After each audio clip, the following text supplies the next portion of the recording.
Fox Sports. We are Blackmore. We are NC. Last year, the Royals' first homestand resulted in, forget it, that was last year. This year, the first homestand has begun with a sweep, giving the Royals a 4-game winning streak. The remodeled Toronto Blue Jays are in town for 3, beginning tonight on Fox Sports Kansas City.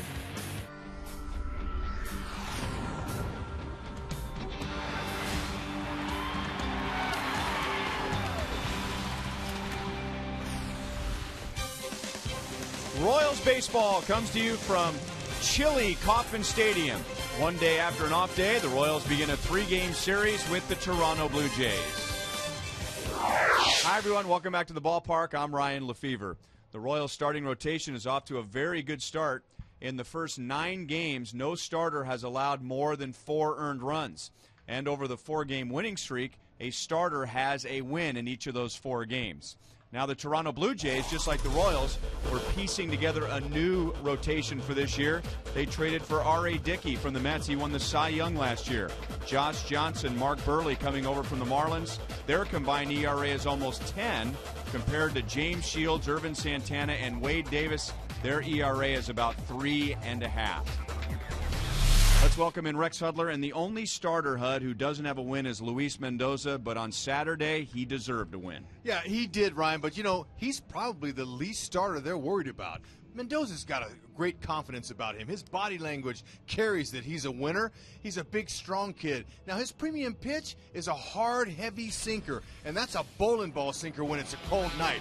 A lot of guys off the end of their bats, jam shots. I wouldn't be surprised to see Mindy break several. But you know what appeared in Philadelphia? That breaking ball. Look at the hammer that showed up. Oh, my goodness, that thing fell out of the sky, and he used it the way Salvador Perez called it so he could get punch-outs, and he could shut the opponents down. That's exactly what they're looking for tonight for Mindy to do. Bowling ball sinker down, curve out of the sky, and just win, baby.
through 2008.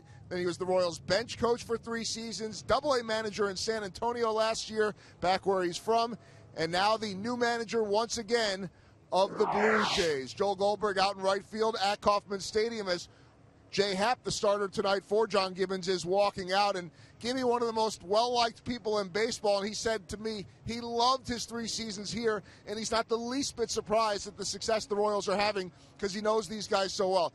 Said it's got to be the best defense in baseball, best shortstop in baseball, one of the best bullpens in baseball, and he believes that Billy Butler is a top 5 hitter in the game. He says he doesn't get the recognition, but top 5 hitter, and has the same approach at the plate, he believes, as Miguel Cabrera. Cabrera and the Tigers beat the Blue Jays in their last series. Royals hoping to do the same against Gibby coming up next.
Royals baseball is brought to you by the Missouri Lottery. Play it forward with Missouri Lottery.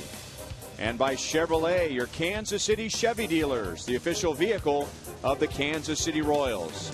And by AT&T, the wireless receiver only from AT&T Uverse. Visit att.com/freeyourtv.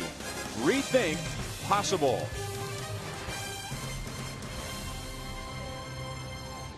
Wind out of the north-northwest, so no rain like we had on Wednesday, but it is still chilly at the ballpark on this Friday night, as Royals baseball is brought to you in high definition by Time Warner Cable, the official TV, internet, and home phone provider of the Kansas City Royals. There's our old friend John Gibbons. Well, we had a lot of fun with him while he was here in Kansas City and returning to the Blue Jays. Joel was just telling us about that. Parts of 5 seasons there, where his record was exactly 500, so it's his first year back, but his 6th season as manager of the Jays. They've gotten off to a slow start as the Royals have won 4 in a row. The Jays have lost 3 of their last 4, and Toronto is 12th in the league in hitting. A lot of low batting average to begin the season, but if you ask people connected to the Jays who's playing well, they will say Jose Reyes, who's batting .412 in his first season in the American League. And they'll be facing right-hander Luis Mendoza, who gave up 1 earned run with 7 strikeouts in 6 innings on Saturday against the Phillies. Ended up with a no decision. Yeah, Luis Mendoza, he's a guy that's least concerned about his win-loss record. He's happy he can help this team win. And really, when I say that, that goes for all the other Royals teammates. These guys are unselfish this year. They're all about the team. And Mendy's got a great hard sinker he's going to use. And we saw him in his last outing really break that big curveball. The curveball was a great pitch for him. He uses a changeup. He's got a couple different looks to his fastball. He can be very effective when he works it down.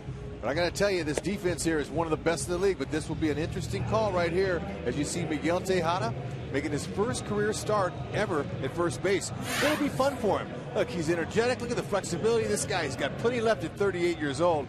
He's going to be fun. And he says, look, my main job today, just catch the ball. And when you tell yourself that, it makes it easier. It's a game of catch. By the way, it's his normal game routine to cross himself. He wasn't doing that just because he's playing first base tonight. Royals think he'll be just fine over there. Yeah, he's a good athlete. And, you know, he's, if anything, he's going to have to calm down a little. He's pretends like he's back in his 20s again. It's good to see a guy with that experience at that age fired up like he is. Sure is. A strike to Jose Reyes, who's hit in 8 straight. And when you think about Reyes with the Mets, you immediately think about speed, stolen bases, and triples. And he is the Mets' all-time leader in those categories. Spent 1 season with the Miami Marlins after signing a big long-term contract. And then, of course, part of that very controversial blockbuster trade from the Marlins to the Blue Jays. And he is out on an easy pop-up to Mike Moustakas. So a good start for Luis Mendoza.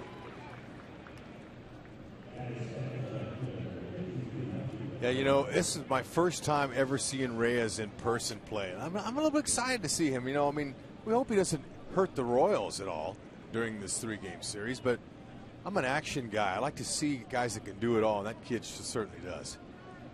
He can do it all.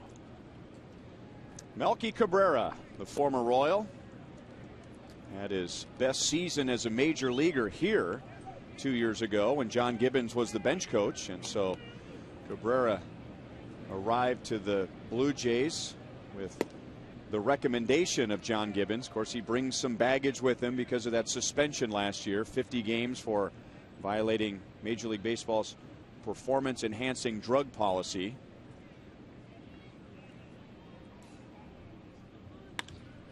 And he goes into left center field. Alex cuts it off deep. And Cabrera is the game's first base runner. You know, you talked about how their offense has been down outside of Reyes. But, you know, something tells me that this offense won't stay down long. I mean, maybe they wait till they leave next week to start hitting. But they've got a lot of veteran guys in this team that know how to turn that ball around. So the Royals hopefully are catching the Jays at the perfect time. While the Royals had a day off, the Blue Jays were in Detroit. And they lost a series there, and they fell to the Tigers yesterday 11-1. So they have to pick themselves up off the floor after that, getting a fresh series now with the Royals. And last year, you know, we've been comparing last year's first homestand to this year's first homestand. There is no comparison except that last year's first homestand ended against the Blue Jays, and the Blue Jays swept a 4-game series. And the Royals, of course, finished 0-10 on that homestand. So they feel good coming back to Kansas City. But the Royals are feeling good after sweeping the Twins. No, this is should be an excellent matchup this weekend. Good test for the Royals. And a good test for Mendoza. Not only facing 3 very good hitters coming up, Bautista, Encarnacion, and Arancibia, but those are 3 guys who have given him a bad time in the past. There's that curveball that Hud was talking about. 1 ball, 2 strikes. Bautista 3 out of 6 with a home run. Encarnacion has only been retired once by Mendoza. And then JP Arancibia is 3 out of 5.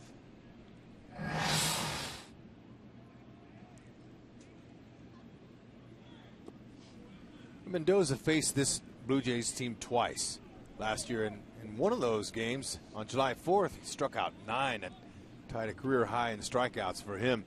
And the way he was dropping that curveball in Philadelphia, his strikeout numbers should be pretty high tonight. Because he's tough. He's heavy sinker, all of a sudden curve. I mean, and that was dropping straight down. There was no angle to it. The pitch looked pretty good. 3 balls, 2 strikes.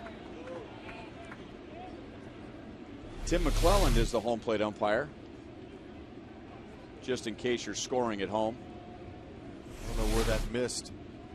Pretty good spot. Tim's seen a lot of pitches in his career.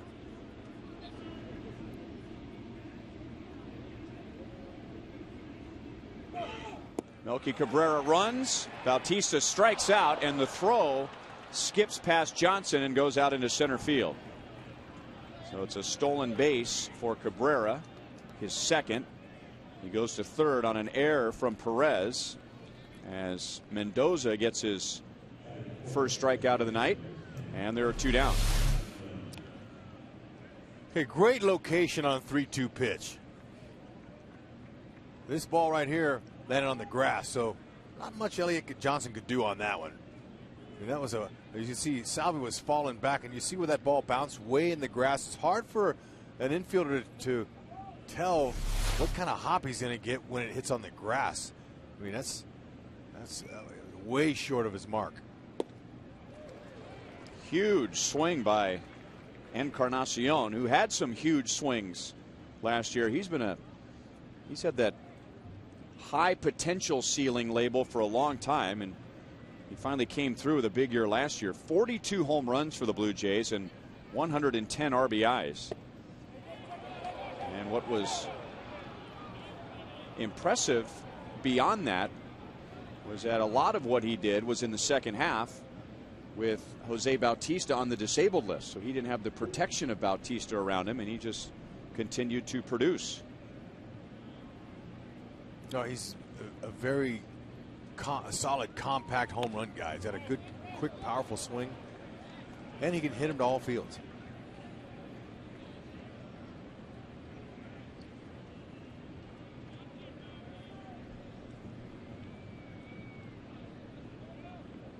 Melky Cabrera at third base with 2 down.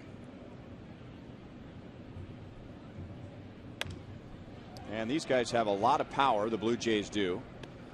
While most of their offensive numbers are down around the lower third of the American League, they are 5th in the league in home runs, and they have speed. They're 3rd in the league in stolen bases. So the rare combination of power and speed, and we've already seen a stolen base in this inning.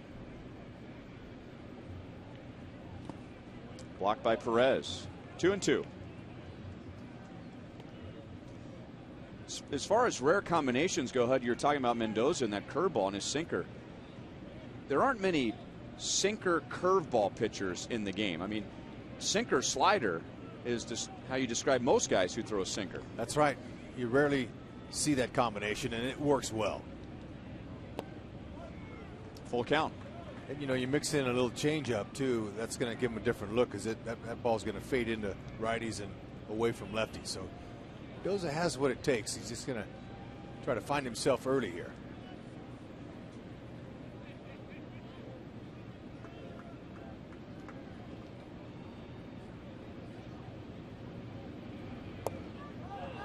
And Encarnacion will walk.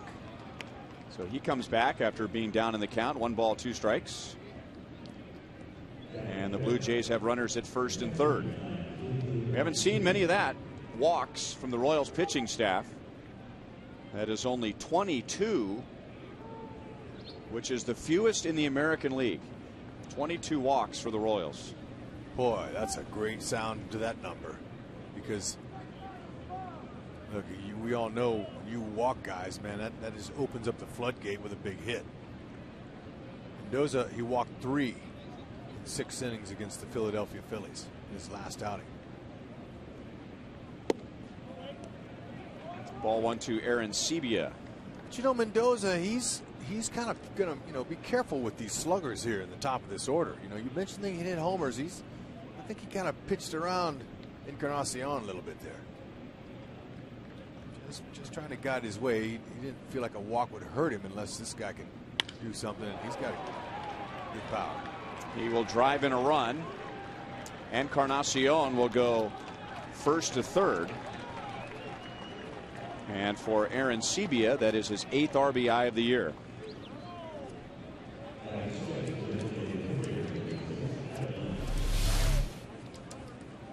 Okay, that's a sinker on the inner half. Wasn't exactly out over the plate, but Aaron Sebia is a professional hitter. He looked for that ribby, he got it.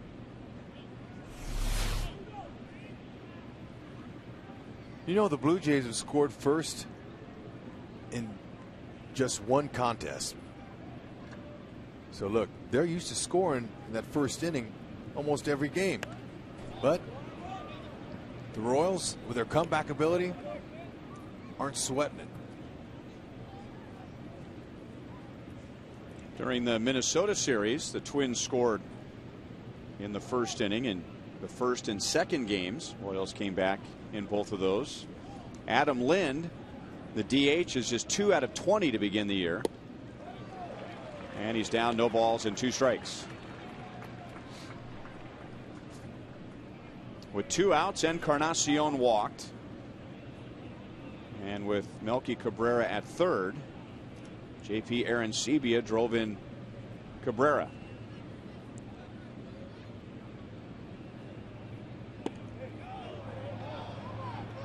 One and 2.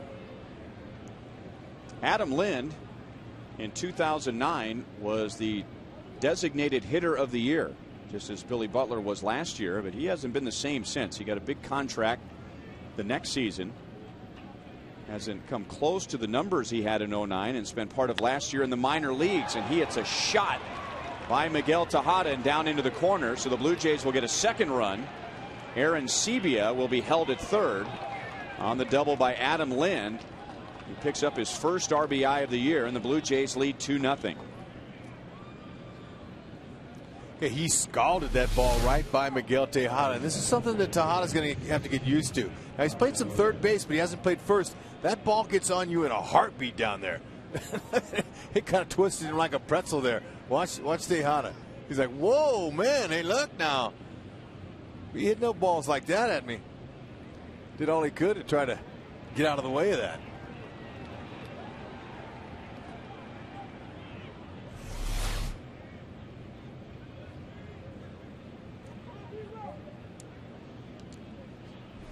So let's check him out. He's out there working. He's working digs, you know, picking it. He's a good athlete. He's got, you know, great hands. There's no worries about it there. The things that he'll have to worry about and think about are when to cut off, be the cutoff man, you know. Center field, right field, like this one here, Escobar's going to get him. He does. Flipped it from his glove hand to his throwing hand, and that saved 2 more runs for Mendoza. But the Blue Jays score 2 to take the early lead.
Minnesota series. That didn't bother the Royals at all. They swept the series, and they have won 4 in a row. And here's how the Royals are lined up tonight against the Blue Jays.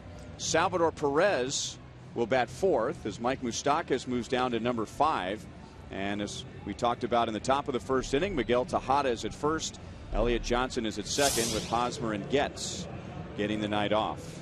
And the Royals facing left-hander Jay Happ, who defeated the Red Sox on Saturday. Yeah, you see those numbers right there. They had a really nice start for them.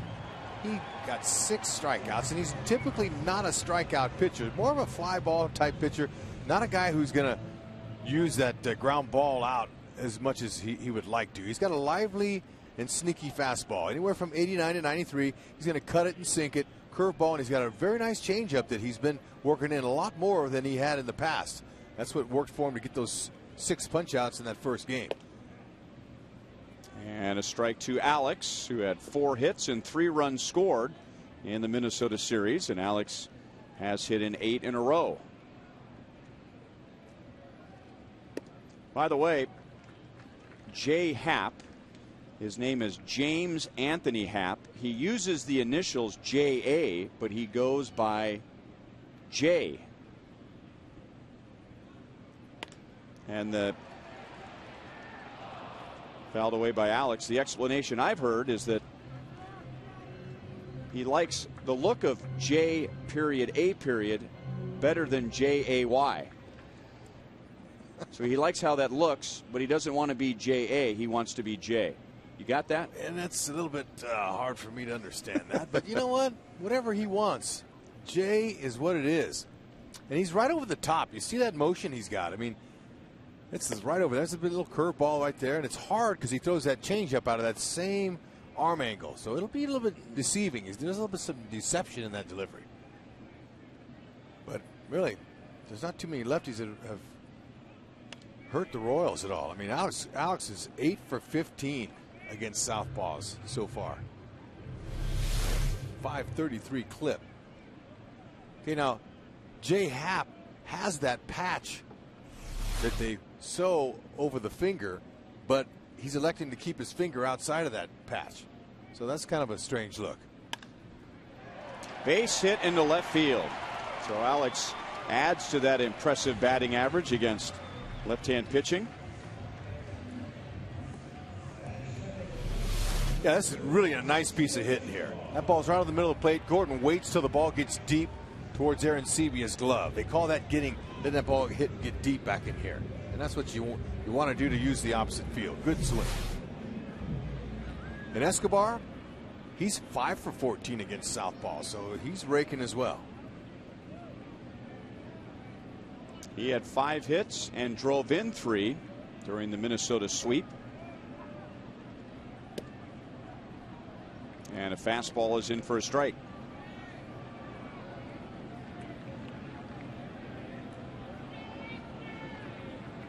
Escobar and Francoeur have the most experience against Happ, who was out of the Phillies system. Then he was traded to the Astros and then to the Blue Jays. He spent most of his time in the National League. No balls, 2 strikes. So because of that, Escobar has 7 at-bats. Francoeur 15. And after that, nobody has more than 5 at-bats against Jay Happ. They did see him last year when the Royals were in Houston for what was then interleague play. This year, it'll just be another American League trip. The Royals went to Houston. They took 2 out of 3 there. And Happ got the only win, going 6 innings and allowing 2 earned runs. Still 0-2 on Escobar.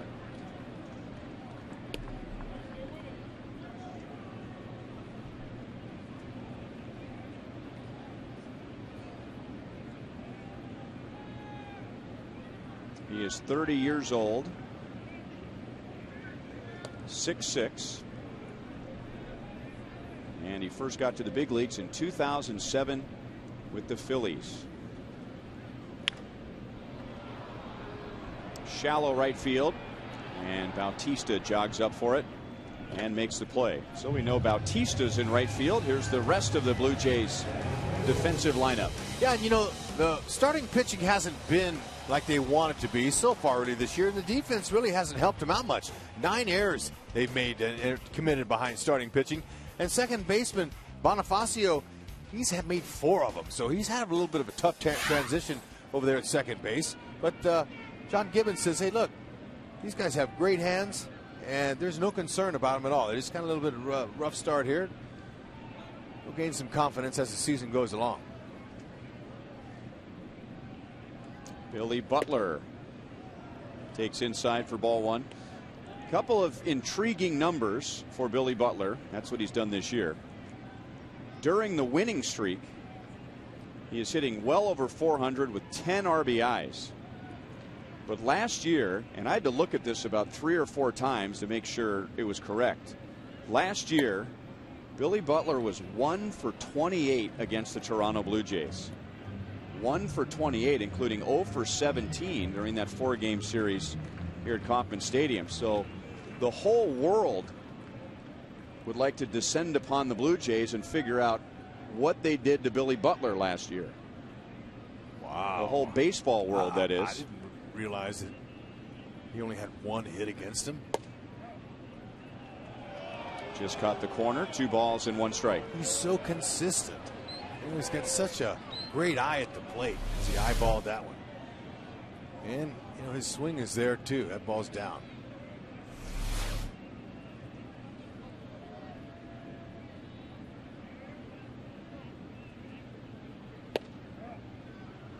And that's called a strike, 2-2. Okay, now that's his changeup. He used a lot of changeups against right-handed batters. Doesn't throw it as much to lefties. He's kind of comes back into their bat. He's a little bit nervous about that, but you know he's been mainly fastball, curveball guy, and a little occasional changes. But this year he's using a lot more of them, and it makes his fastball look better. Oh, boy, did he have a rip. 2-2. He'd love to have that one back.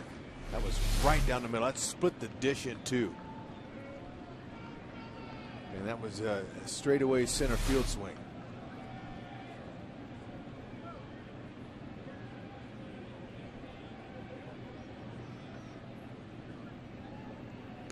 Not a great move. Alex saw that coming.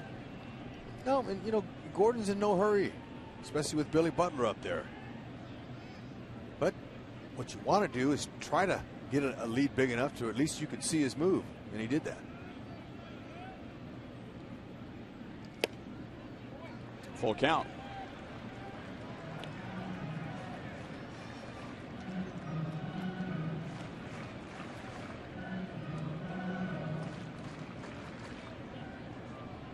Jay Happ was drafted out of Northwestern, and he's from Illinois, so he'll go with the short sleeves. I'm sure he's pitched in weather like this quite a bit in high school and in college. Alex runs, and Billy again right on it, but fouls it straight back. And we'll do it again. No, even though there's 1 out, it's good for Gordon to run. Stay out of a double play. If you stay home, you know, Billy could hit into a double play, innings over. You got Salvi batting 4th tonight behind Billy Butler, so give Salvi a shot. You move Gordon. But Gordon, he waits till Happ comes home. He doesn't even care about his jump. He doesn't want to get picked off. Billy walks. So 2 on 1 out with the Royals down 2-0. Good aim. So the Royals come in tonight with a 4-game winning streak, our Toyota League leaders. That is the 3rd longest streak in baseball. The Braves are off to a great start, and that's the first team the Royals will see on the next road trip. And the Oakland A's have won 8 in a row. Atlanta is 8-1. Oakland is 8-2. Royals have a long trip coming up beginning on Tuesday. They'll go to Atlanta, then Boston, and then Detroit. Ball 1 to Salvador Perez. Salvador had 6 hits in the Minnesota series, including a couple of doubles and his first RBI of the year. He did not face Jay Happ. He was still on the disabled list when the Royals faced Happ when he was with the Astros. So far in the young season, the Royals are hitting .359 with runners in scoring position. That's a nice number. Salvi himself, 1 for 9.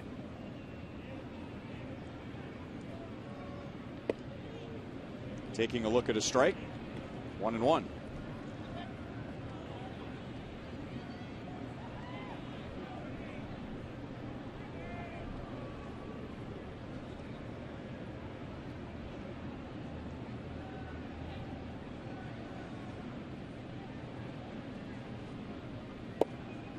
Off the plate inside. 2 balls, 1 strike. Okay, Salvador Perez, very quiet, his lower half in the batter's box. He's not jumping, you know, he's not all geared up. He's real calm. You know, that's what you want. And he's very good to the opposite field. He's not worried about getting beat inside because he's got quick hands. And into right center field. Alex got a great jump. He'll come around to score. Billy will go first to third, and Salvador Perez helps the Royals get a run back. It is 2-1 in the bottom of the first. Just what we're talking about. Shortens up his swing. We've seen him hit some bullets to left field. He can pull the ball. He's got plenty of quick hands. He wants to beat you out there. That ball is 3 inches to 4 inches off the outside part of the plate. So with a runner in scoring position, I'd like to see that. Stretch that hitting zone out and be a hitter. Knock a run in. Beautiful piece there. That's a professional at bat. That's what a run producer does. You want a number 4 hitter to drive in runs? Look, you don't have to be right down the middle. And that RBI right there from the number 4 hitter equals the RBIs from the number 4 position in the 9 games before tonight. You know, there are some positions, it doesn't matter what you say to a hitter. Don't change. Don't put any pressure on yourself. But there are some positions in the lineup where that's just so hard to do. Yeah, and you know, I had a feeling coming into the season that it was going to be a challenge for Moose in the 4 slot, just because he's not used to that spot. That's a prestigious and a big spot to fill. Sometimes you try to overdo it, especially your first time through. 1 ball, 2 strikes. All right, let's watch this professional at bat right here by Salvador. Okay, look, he's going to track it all the way, but he's got such long arms that he can hit that ball that far outside. Watch him, fully extended, waist turn, but he just guided that baby right out there. Good piece of hitting, isn't it? I like the professional at bat he put on there.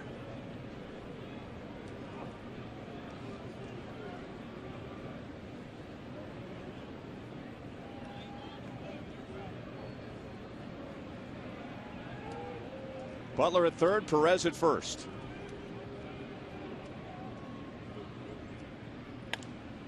There have been games since Mike Moustakas has been to the big leagues where Ned Yost will protect other left-hand batters against a good left-hand pitcher, but he will leave Mike Moustakas in there because he handles lefties well. Talking to hitting coach Jack Maloof, he's saying that lefties who hit well against lefties, they don't change their approach. They maintain the same approach. They maintain the same strike zone. There's just a consistency in facing a righty and a lefty, as opposed to some lefties face a left-hand pitcher and they get all out of sorts. Moose is going to be an all-star third baseman. He's going to have to learn how to hit lefties. I mean, it just, you know, some guys you platoon them, other guys you make them work through it, and Moose can do that. As long as he keeps that front shoulder in, he's good at that. Because lots of times when a lefty faces another lefty, the batter always pulls his shoulder out and they can't hit breaking balls. Moose so far on the season, 2 for 10 against lefties. And he's 2 for 5 with a runner in scoring position. And he's taken the count from 1-2 to 3-2. And a breaking ball is high for another walk. 2 walks given up by Happ. And as the Royals have issued the fewest walks in the league, the Blue Jays have issued the most walks in the league. That's Pete Walker, the pitching coach, out to have a word on the mound. And the Royals have the bases loaded with 1 out, and J.A. Happ, or J. Happ, has put 2 of the runners on.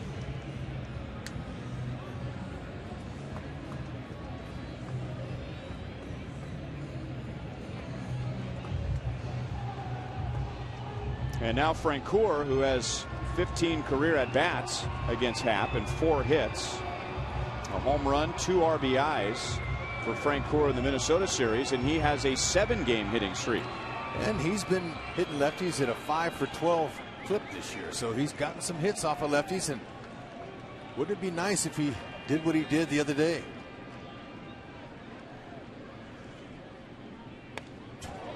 Well, now it's easy to look at that swing and say that pitch was low, but against Minnesota on that cold, rainy night on Wednesday, he picked one off the dirt and golfed it into the Royals bullpen for a home run.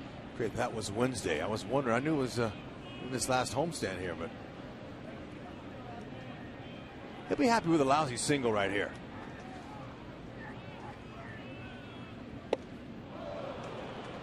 Oh, 0-2.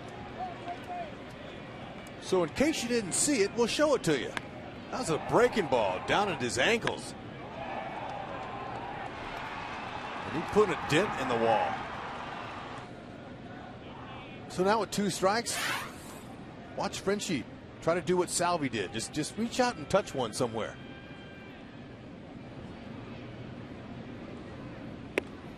Almost hit him. So he had him set up, thinking away, and busted him inside.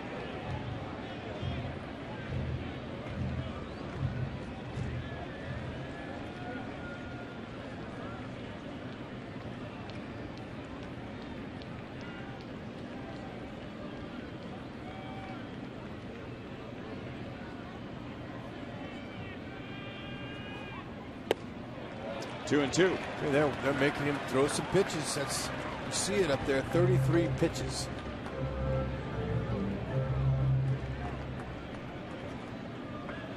Mendoza had 26 in that first.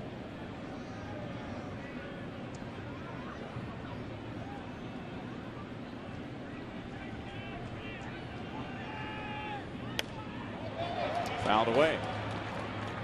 Hey, he's spreading out the plate a little bit. He's making the plate bigger, Frenchie is. He's saying, all right, look, I know you're going to try to nibble in there. I'm going to just try to get a base hit here. Nice and easy. Keep it simple. Of course, the Royals' last grand slam was Billy Butler in Philadelphia. Before that, it was Mike Moustakas against the Blue Jays. Against a left-hand pitcher, Ricky Romero.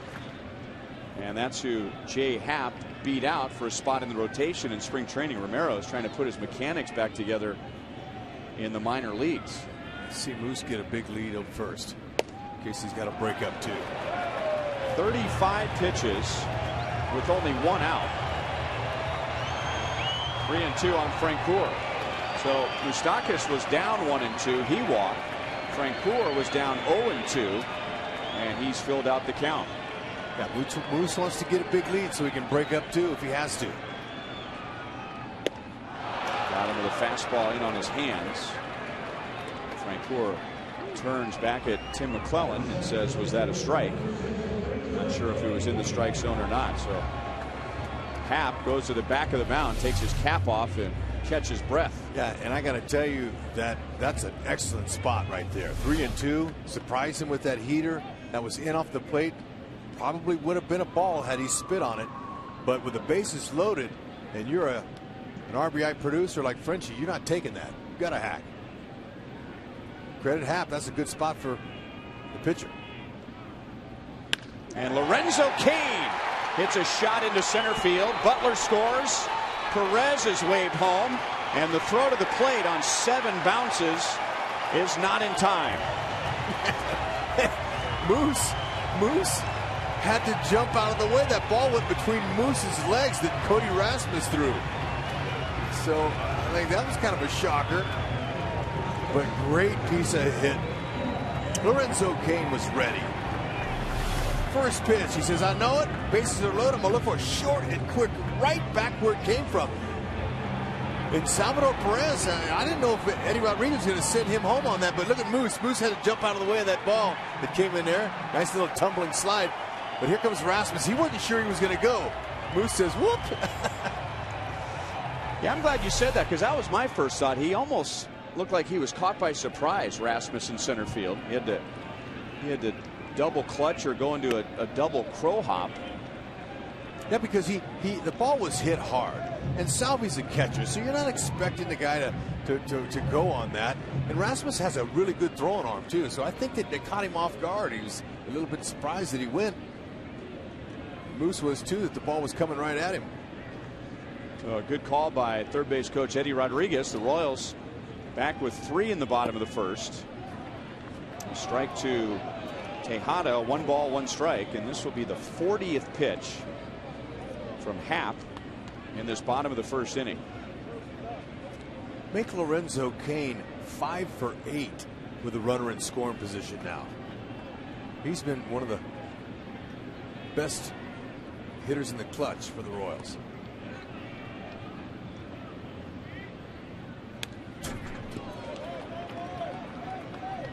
One and two. One of the reasons Eddie Rodriguez probably kept Salvi going was the fact that he got such a good jump on second base. Billy Butler was telling him to stay up. Salvi did that on his own.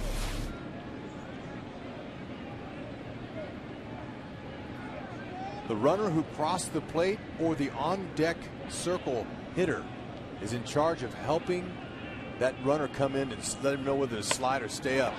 And Happ going way up to get it, and he will throw out Tejada. The Blue Jays get 2 in the first.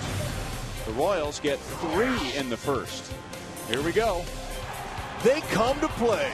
Believe it. Doesn't matter. First inning or ninth. They're in it. They believe it.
On the mound, he was down 2-0, but the Royals picked him up with 3 in the bottom of the first.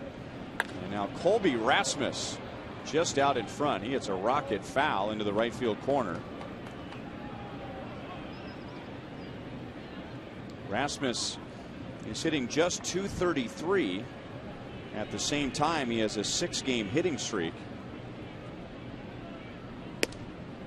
1 ball, 1 strike. You know you're good when you're just 26 years old and you're in your 5th year in the majors already. So this kid's very experienced. He can go get him in center field. He's got a nice throwing arm, although he didn't show it at last throw. He got to try to get Salvi, but he can flat out rake too. When he gets hot, he's a real hitter. When he's in a groove, he's streaky. He stays in a groove. He's locked. 3 balls and 1 strike. Big time prospect for the Cardinals, and it just never panned out for him there. So traded to Toronto, where he had a very rough finish to the 2012 season. That ball's hit hard. That will stay fair.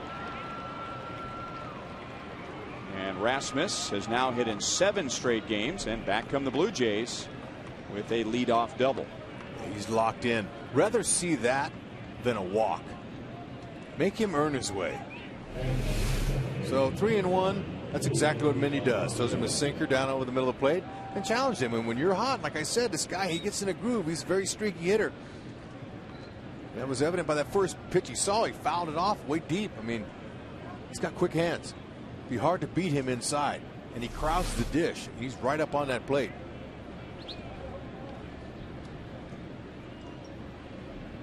And here's Emilio Bonifacio, came over from the Marlins in that big trade, batting .219, and Hud told you about his problems on defense. He's already committed 4 errors, and now it looked like he's bunting more for a base hit than a sacrifice, and he's down 0-1.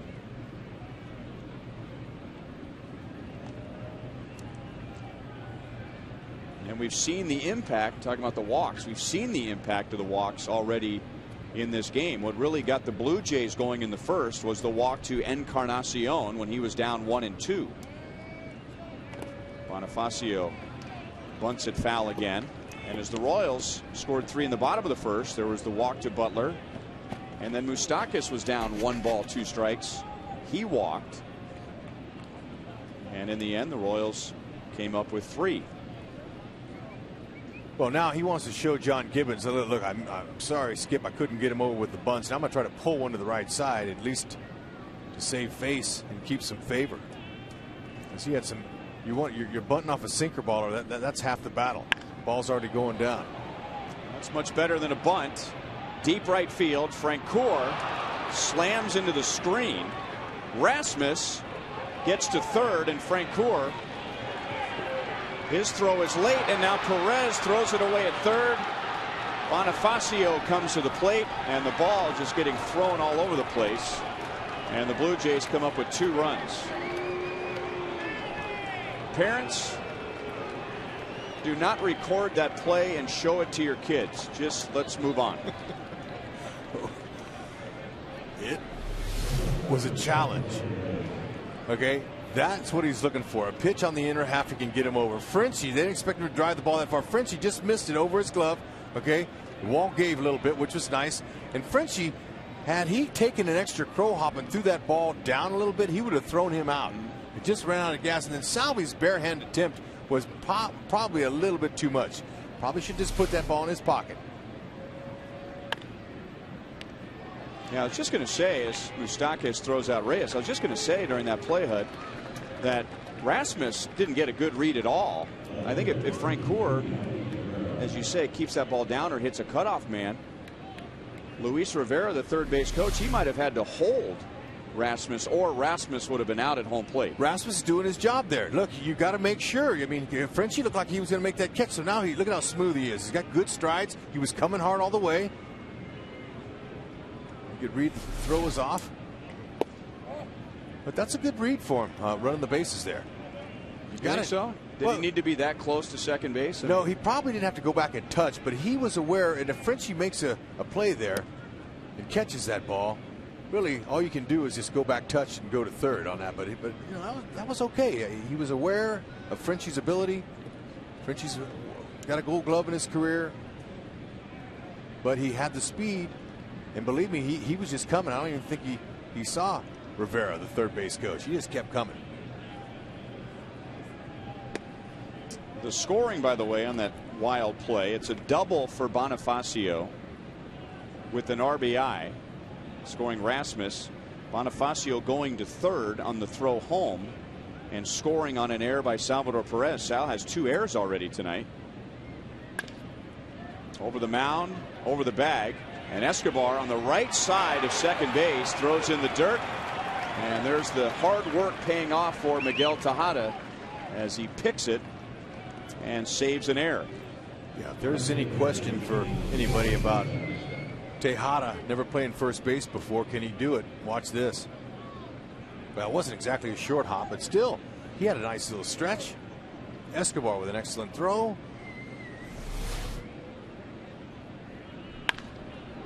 And a diving play at third by Moustakas.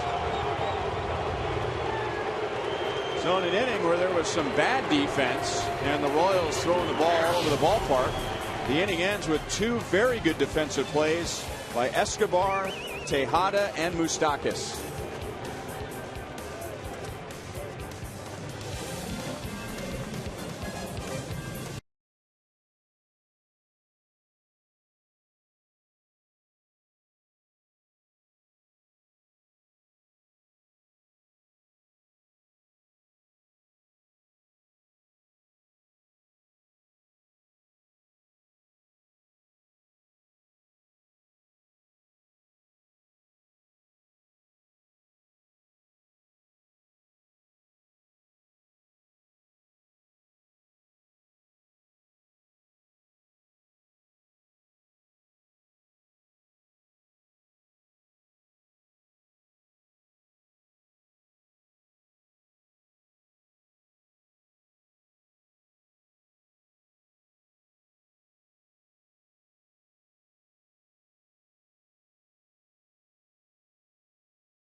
Seven runs scored in the first inning and a half as Elliott Johnson leads off against Jay Happ and takes a strike. Johnson playing at second base. He did not play in the Minnesota series.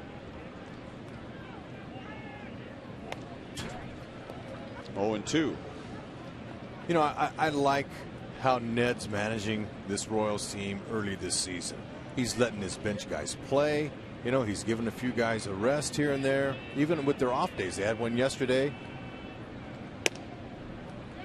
And there's a few coming up on this road trip, too. So he's getting his guys in there. He didn't want them to be too stale because he knows he's going to really need these guys as the season goes along. Now, backup catcher George Gutierrez. It might be appeared in a game yet. It might be a little different story for George. But these other two guys, you know, they're using him.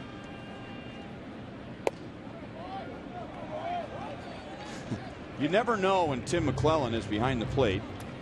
And JP Arancibia didn't get the call right away, but sometimes the call comes late, so he just kind of stood there and waited for the strike, and he didn't get it. So it's 3-2 on Johnson, and another count that goes from 0-2 to 3-2. And Johnson hits it to Bonifacio, who's had his problems defensively, but he throws out Johnson for the first out. Don't miss out on the most fun-filled educational day at the ballpark. It's Tuesday, May 2nd, School Day at the K, where the kids will take a field trip, come out and learn about weather with meteorologist Mike Thompson and the Fox 4 weather team. Demonstrations begin at 10 a.m. and then stay for the game at 1 as the Royals play the Reyes. Royals.com/School Day for tickets. 0-1 on Alex, who led off the first inning with a single. He has a 9-game hitting streak, and he came around to score.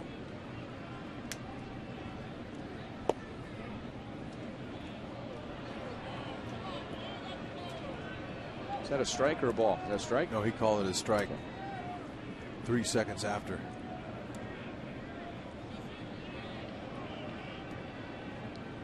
A scoreboard operator's nightmare. You will see more problems with the scoreboard with this umpire behind the plate than any other. Alex, early in his career, and really going back to last year, didn't do all that well against lefties. A .238 career average, 07 to last year, and this year .563. And Alex was talking about his approach against lefties before the game today. Don't want to reveal all of his secrets, but it's approach that he's had to develop using more of the middle of the field. And I said, well, what was your approach in the minor leagues and in Nebraska? He said, see the ball and destroy it. There was no approach. That's right. Yeah, I love that honesty. And he did a lot of destroying at Nebraska in his one season in the minor leagues.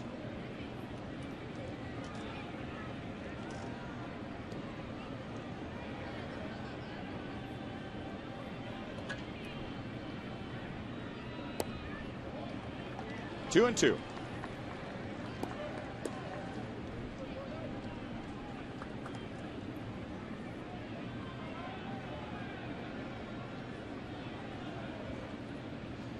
Alex now going back to last year is 3 out of 4 against Happ.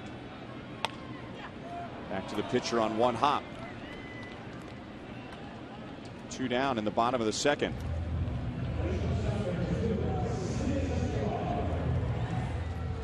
And that brings up Alcides Escobar, who is 0 for 1 so far. And we remind you, as you enjoy a cold one, to look forward to Miller Time later in tonight's game, brought to you by Miller Lite.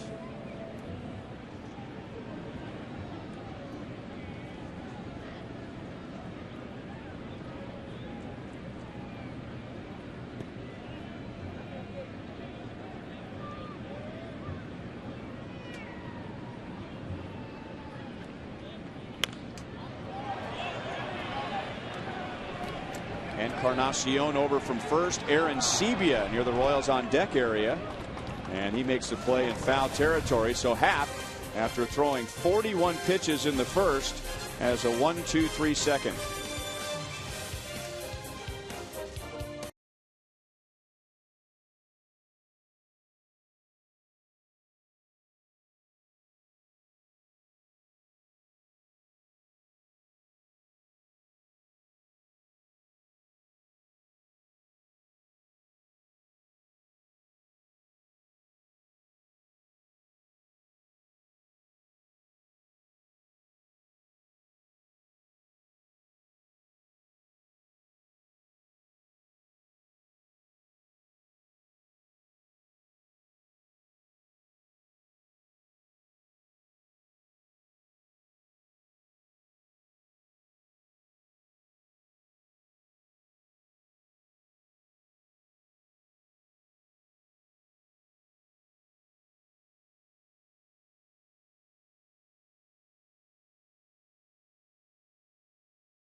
There's certainly no question about the defense, as the opponents raved about the Royals defense all year long last year, and this year Escobar not letting them down, and neither is Moose. Moose made a heck of a dive and catch. That play by Escobar was with runners at second and third and 2 outs in the first inning. Instead of a 4-run inning, it was a 2-run inning because of that play. And then the play you're talking about, Mike Moustakas, was the final out of the second inning after the Blue Jays had scored 2. I mean, that's a half a step and a dive. You don't have much time on line shots over there. Moose was fully extended. Much easier play for him. High throw, and it's off of Tejada's glove. And now Encarnacion levels first base umpire Jerry Meals and gets to second base. You know, that's the only question about having Tejada play first, is he's not Eric Hosmer, 6'4". Okay, so Moose lets this go. Hosmer usually has this with no problem. Now Tejada trying to stay on the base and catch that. That's another story. Now the umpire got decked. Tejada would have had a chance at him, but Tejada slipped and fell. You got to watch out if you're an umpire.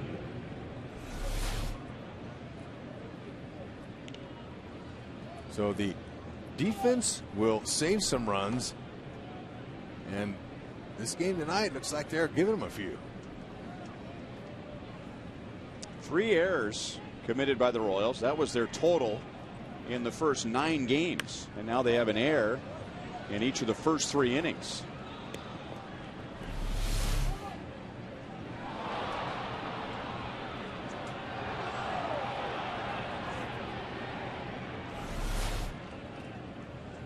Well, Jerry Mills is not going to win too many collisions. He's not a real big guy, the umpire. And Encarnacion, he's a big boy. He just leveled Mills.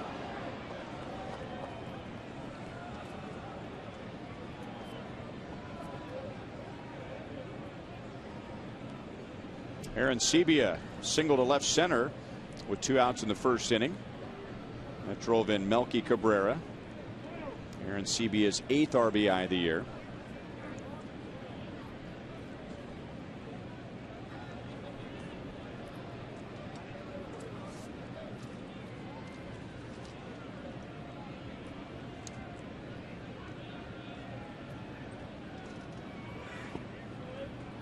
One and two.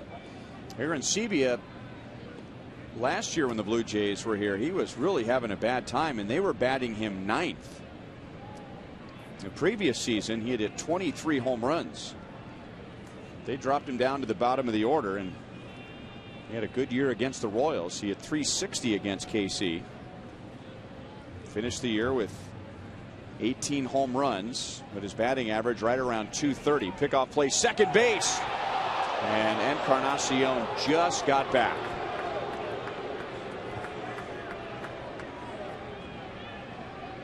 Boy, a perfect feed by Mendoza right around the base. If you're trying to sneak in behind a runner, you want that ball out over that base somewhere, and you got an Escobar. Watch him hop right here. Escobar, he thought he had him.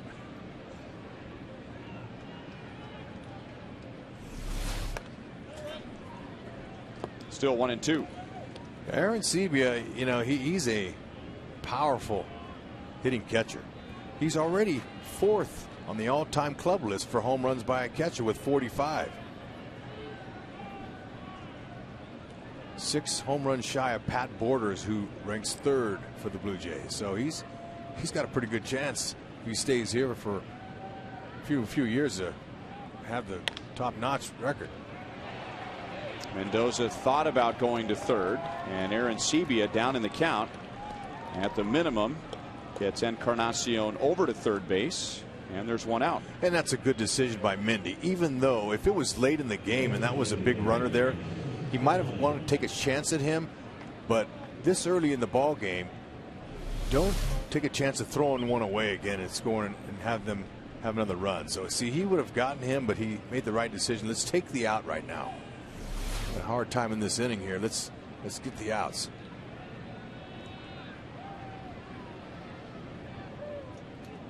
Royals bring the infield in halfway for Adam Lind, who was off to a bad start. He was 2 for 20 when he doubled up the right field line in the first inning, driving in his first run of the year.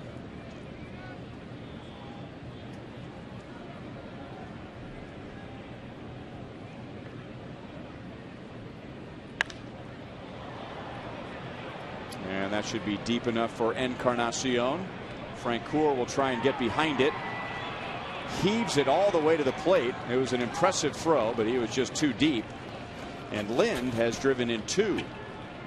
And Toronto has scored in each of its first 3 innings, and they lead 5-3.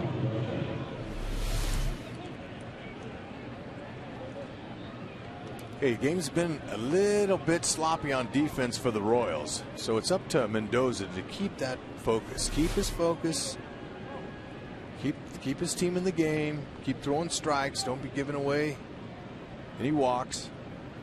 Just control what you can, and that's pound the strike zone. And now DeRosa grounds it Right to Escobar, who made a good play on DeRosa back in the first. This was more routine. Another error leads to a run, and the Royals are down by 2.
Tragic story with some semblance of a happy ending. His daughter, Lyric, was murdered in New York City in April of 2003, but her organ donation saved 5 lives.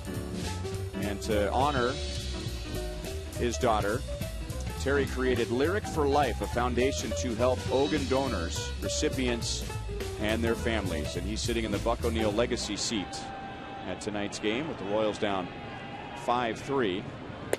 Royals scored 3 in the bottom of the first to be in front for a short time, 3-2, but then Toronto back with 2 in the second, 1 in the third.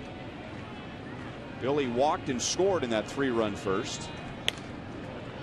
1 ball, 1 strike.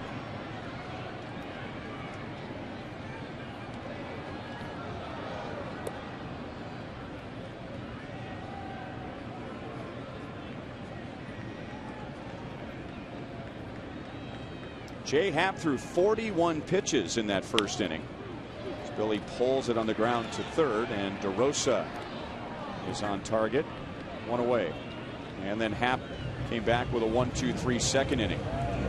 Join us for the first Buck night of the season. That's coming up in 2 weeks on Friday, April 26th against the Indians. Bring a handful of dollar bills as hot dogs, peanuts, and small Pepsi products are just $1.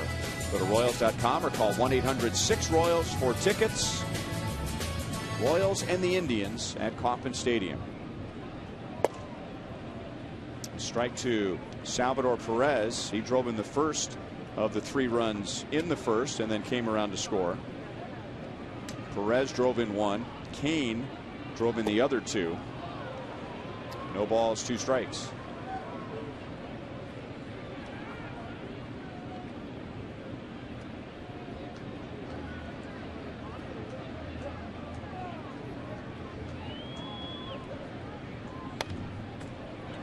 Still 0-2.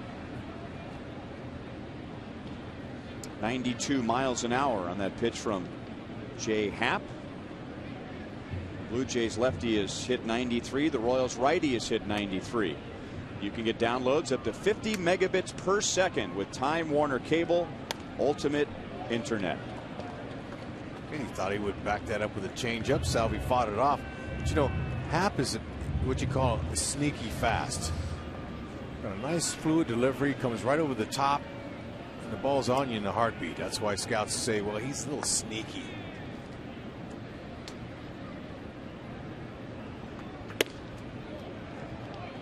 Missed high and away, 1 ball, 2 strikes. It was a pitch like that Salvador Reached out over the plate and just kind of finessed it out into right center field for an RBI. It was, except it was about 3 inches further outside.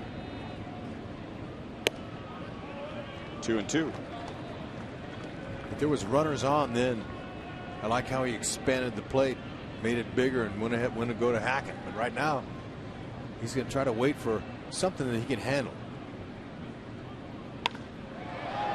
That is hit hard, but pulled foul.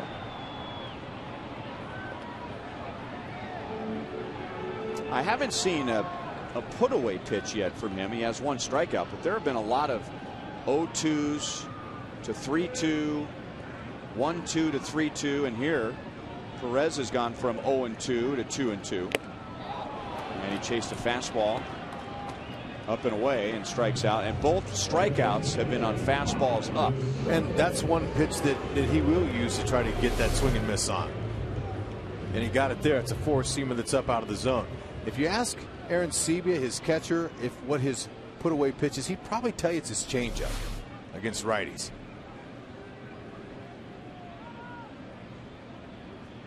And Moustakas had one of those plate appearances we were talking about. He was down 1-2 in the first and reached with a walk. 2 batters later, Lorenzo Cain with the bases loaded drove in 2. 1-1.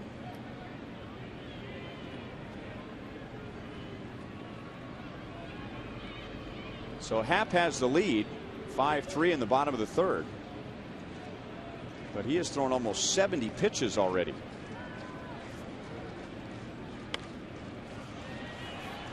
Fouled off of third, and DeRosa makes the play.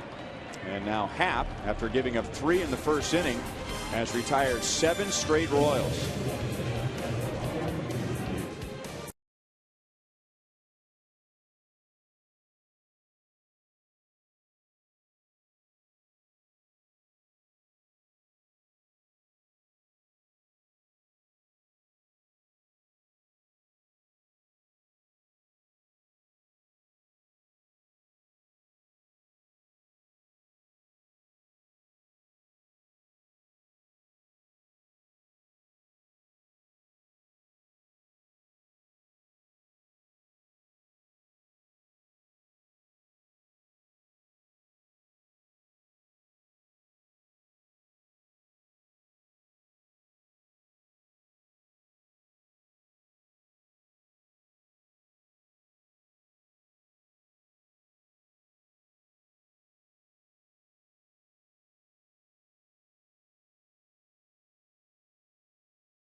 Answered. A, what are your predictions for Royals All-Stars this year?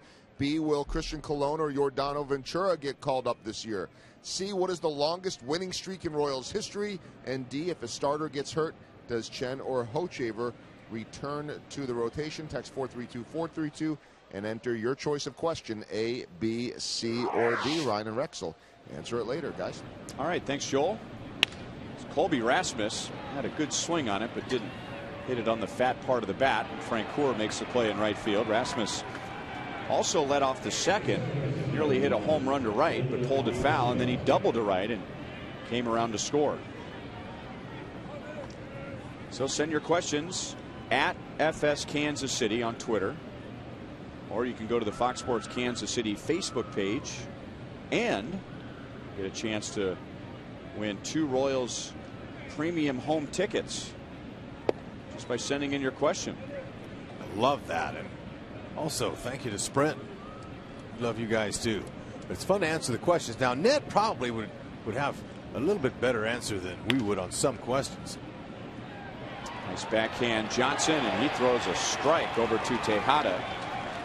Bonifacio is 1 for 2. Well, fans, you've known for years that StubHub is a great place to find the seats you want to see the Royals in person.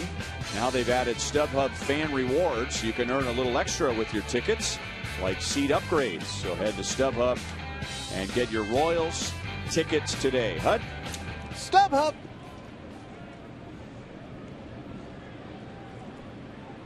Let's take a look at that Elliott Johnson play again.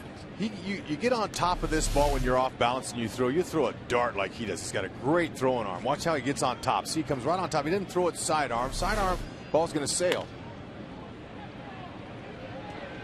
Mendoza with a 6-pitch 4th inning, and now he's retired 6 in a row. It's 5-3 Blue Jays to the bottom of the 4th.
Leonard.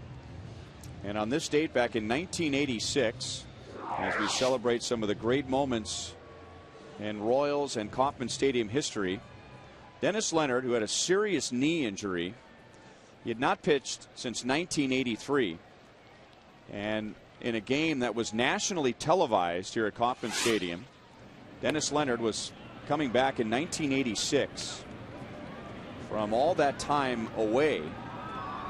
And as he has told many times since that start, was just hoping to go 5 innings. And he's very nervous, as accomplished as he was as a big league pitcher. He'd been out for almost 3 years. Wow. He pitched a 1-0 complete game shutout. And getting a chance to get to know Leo over the years as Happ throws out Frank Coeur, who was 0 for 2, 1 down in the 4th, and now Happ has retired 8 in a row. Leo talks about it like, it was a nice start. Yeah, you know, I mean, but you talk to his teammates who watched him go through everything that he went through, all the rehab, missing out of the 1985 World Championship team, and coming back from all of that and pitching a shutout 1-0. And the final out of that game, you can just see the emotion as everyone around him is so excited, and he's just out there shaking hands, and everyone just wants to hug him, and I think they wanted to use his jersey to wipe away the tears. It's one of the That's awesome. Talk to people who were around during that time, and they'll say that that was one of the most emotional days that they've had in this stadium. Hoping to get 5. Just hoping to get 5. Way to go. And remember, in those days, Toronto Blue Jays were pretty good. I mean, the Royals had to get through Toronto to get to the World Series the year before.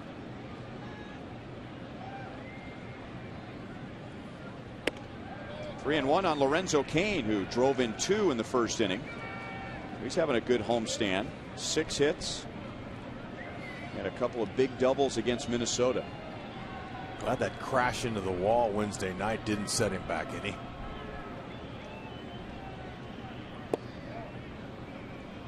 Got the call on the corner. 3 balls, 2 strikes.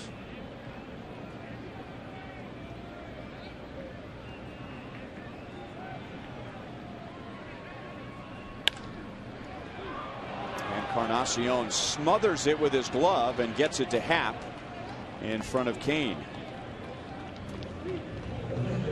Well, here's what George Brett had to say about that magical day for Dennis Leonard here in 1986. The game was so incredibly emotional for me. It was a baseball game, and it was something else. It meant so much to all of us, and that's how close that team was. Wow. And again, I get back to, you know, for Leo, it was, oh, I did it, you know, and everyone else is just falling to pieces around it. I mean, that's a perfect quote right there. That was such an incredible game to me. That's one of his teammates, a Hall of Fame teammate, talking about Dennis Leonard. Oh, it's heartwarming. Tejada lost a hit on a good play by the pitcher in the first inning. Happ on a high bouncer, leaping up to grab it and bring it down. Happ's showing me some athleticism out there. Just on that play there on Lorenzo Cain, he got over to first base. I mean, like a dart. 1-2.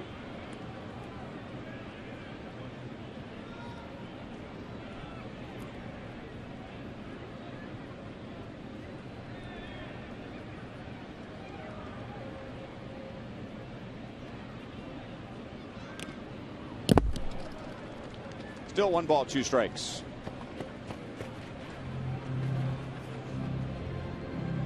You were talking about how Ned Yost trying to get his regulars in there, keep them fresh. But George Kataris has not appeared. But if Kataris wants to go to Ned Yost's office, Ned was a backup catcher for most of his career. So Yeah, probably not going to get a whole lot of sympathy there.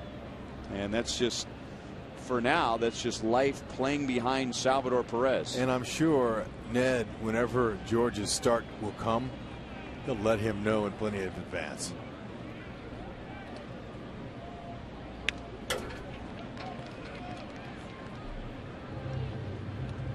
And a lot of the reason why Kataris hasn't played yet is just because of all the off days the Royals have. Salvador Perez doesn't need a break because the Royals had a day off, day number 2 this year. They had a day off yesterday. And during the next road trip, there will be 3 days off. Monday is a travel day. The Royals will go to Atlanta for 2 and then have another day off. Go to Boston for 3 and have another day off. Yeah, not looking too good for George here. But he's a guy that has a great attitude. Keeps his head up. There's that high fastball. He stayed with it. So that's been his put away pitch. The fastball up. Happ has retired 10 in a row and 11 of the last 12.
Try pasta the Panera way.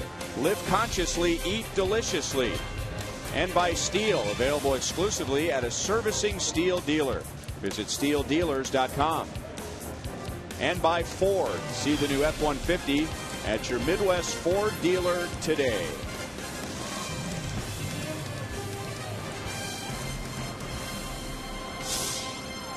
Nice look from the outside of Kauffman Stadium on a chilly Friday night.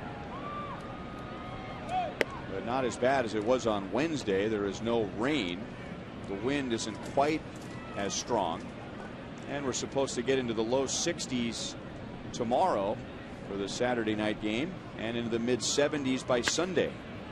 Cabrera hits it right to Elliott Johnson, and the former Royal is 1 for 3, and that's the 8th ground ball out for Luis Mendoza. Well, this season we celebrate a beloved Royals tradition with the Hot Dog Derby Bobblehead Series, presented by Hy-Vee and Farmland on 3 separate dates this summer. We'll offer a ketchup, mustard, and relish bobblehead to the first 10,000 fans. And we hope that you'll want to collect all 3. Go to Royals.com/hotdogderby for the dates. Jose Bautista is 0 for 2. He has had a good season as far as making solid contact. He has not had a good season as far as luck so far. He's batting right at 200, and one of his outs tonight may have been the best defensive play of the night, with Mike Moustakas diving to the line and grabbing a line drive. This guy has a beautiful swing. Great power stroke. Very good competitor. Loves to compete. He was very briefly a Royal back in 2004. Played 13 games here, mostly at third base.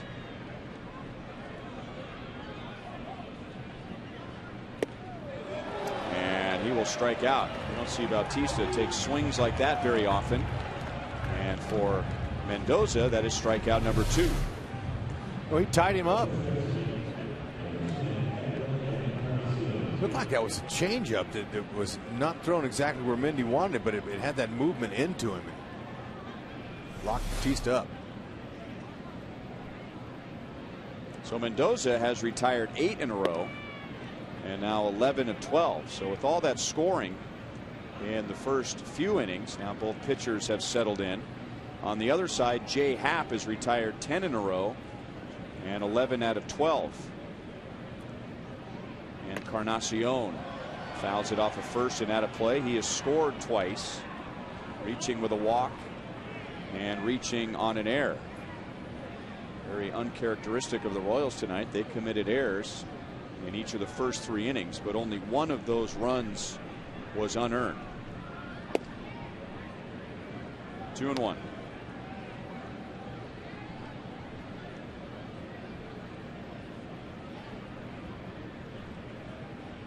That ball is slick tonight.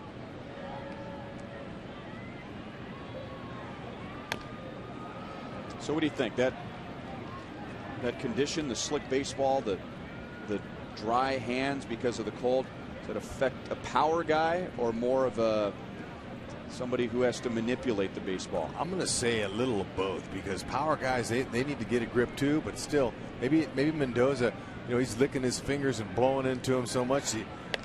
That changeup. Johnson with a nice play out into shallow right field. It worked there. And now Mendoza's retired 9 in a row. Still 5-3 Toronto. Halfway.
in the last 2. Jay Happ gave up 3 in the first, and now none over his last 3. He's knocked down the last 10 Royals. And over that stretch, he got Elliott Johnson to ground out to second base. Alex Gordon is on deck. Alcides Escobar will follow Alex. A bunt, and it drops down perfectly in between Happ and Aaron Sebia. That ball landed like a cue ball. I mean, it just plugged in the ground and nobody could get to it. Great touch, Elliott. Happ came off that mound. I could tell he didn't have a beat on it. Now you'd like to get that on the ground, but since you didn't, it plugged, had a little backspin on it even, and there was no play on it at all. Yeah, once it hit, it had that little backspin. Happ coming in was not at a good angle to catch it and throw him out. He didn't even have to put that in his pocket. Here's Alex, 1 for 2 with a run scored, and we go to Joel. Well, Ryan, you guys were mentioning earlier the good numbers for Alex against lefties. In his career before this season, 238 against lefties. Now updated through tonight, this season 529 against lefties. I was talking to Andre David, one of the hitting coaches, who was with Alex in the minors from the time he came out in Nebraska, and he said he's always been well prepared, and that is what makes him so great. Very prepared, does all of his work, works so hard. We know all that about him, as we're going to see Elliott Johnson going down for the stolen base. Nice job by Elliott after the bunt. But he said the one thing about Alex now is he's more experienced and has so much confidence that he believes now for Alex it's just him and the baseball and nothing else. Doesn't matter who's pitching, doesn't matter left or right, doesn't matter the count of the situation. Alex is a confident hitter no matter what's going on, guys. All right, Joel, and you know, when Joel says it's just Alex and the baseball, that sounds like an interesting way to describe what he's doing at the plate, but that kind of fits into what Jack Maloof and Andre David teach and preach, if you will. Not a whole lot of that at this level, but the batting cage, they say, is for mechanics. Batting practice is to work on the approach, and the game is all about competing with the baseball. That's how they word it. So as Joel said, it's just Alex versus the baseball. Doesn't matter so much whose hand that baseball is coming out of. He's competing with that little white ball. Nah, it's really a great testament to how hard Gordon works, his focus, keeping that front side in against lefties. Try to pick up Elliott Johnson, who's showing that he can do the little things.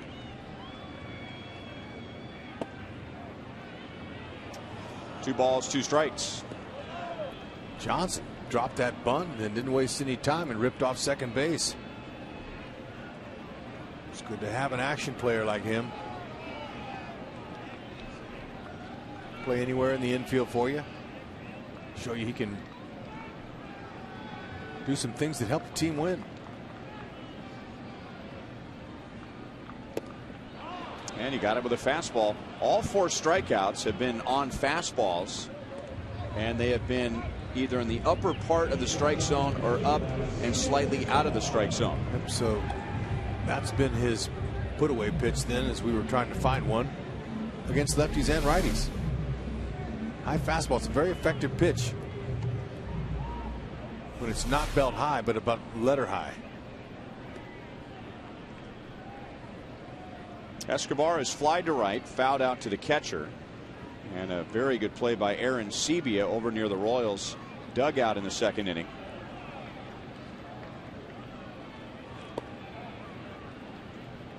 Escobar is due for a hit against Happ, as he is 0 for 9 against him. Faced him when he was with the Astros, when Alcides was with the Brewers, and then with the Royals last year.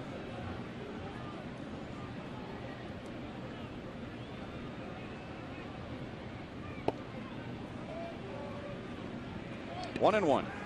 Those inside pitches from a lefty as a right-handed batter, those are hard to lay off of. They look good, but he's so sneaky quick that they're by you before you know it. So good job of laying off it. Escobar 4 for 10 this year with a runner at second base and beyond.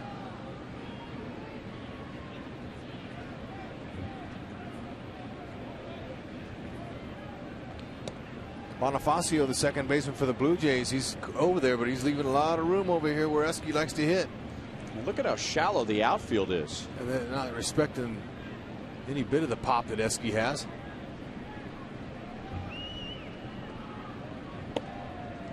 Took a fastball, so you don't see Escobar do that very often. So Happ had Escobar thinking about something else.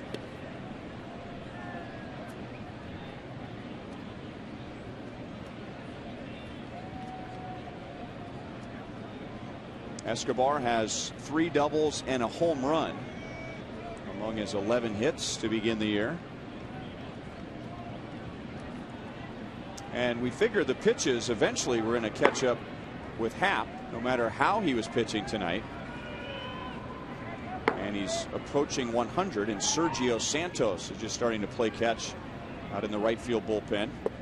So maybe the goal now is just to get Happ out of there and start working on that pen.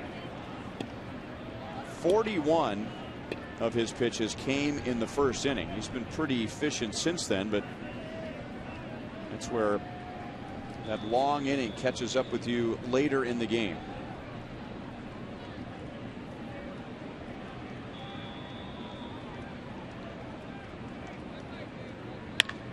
Stroked into left field. That'll get a run home. Remember, the outfield was so deep, and the Blue Jays are lucky that that was down the line and not to a gap, or Escobar would have been at third base. But he'll take the double as he drives in Johnson, and it's a 1-run game. 5th straight game with an RBI for Eske. Talked about him, good numbers. That's a ball that's right out of the middle. It's a slider. It started outside. Escobar said, hey, I've seen enough pitches from you to know that that's going to come right down on the meat of my bat, and it did. Traded places with Elliott Johnson, who bunted and stole second base and scored a run there easily.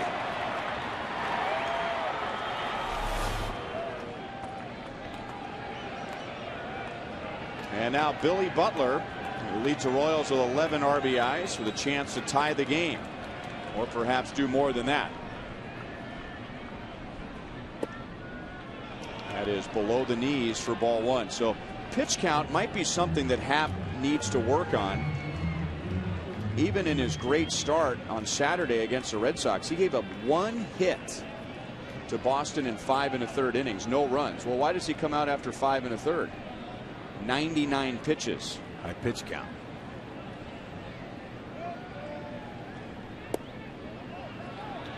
And he didn't get that call. 2-0. Okay, Billy Butler last Wednesday. Ball that was on the inside part of the plate.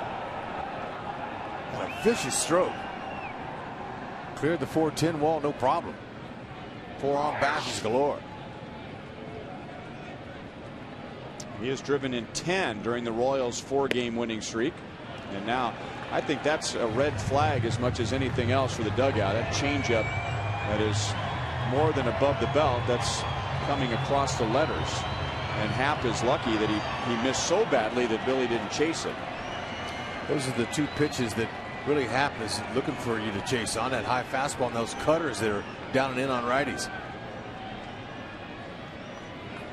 Escobar did a great job of laying off him. So is Billy. Swinging 3-0. And it slices, and with some help from the wind, it ends up in the seats. Billy Butler has always been a very good 3-0 hitter. Some guys just don't want to do it. Other guys, when they get the green light on 3-0, they feel like they have to swing and don't put a good swing on it. Billy doesn't really change his approach with the count 3 balls, no strikes. His focus is all about contact.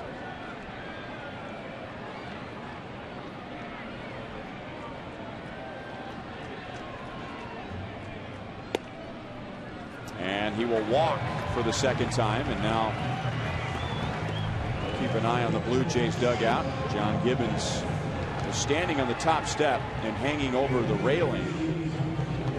And now he disappears to the back of the dugout. Appears that they're ready to go out in the right field bullpen, and Gibby's going to leave Happ in there to face Salvador Perez, who has driven in a run tonight. He did that when Billy Butler walked in the first inning before him, so maybe he can do it again. So he has the single, but Happ has also struck him out.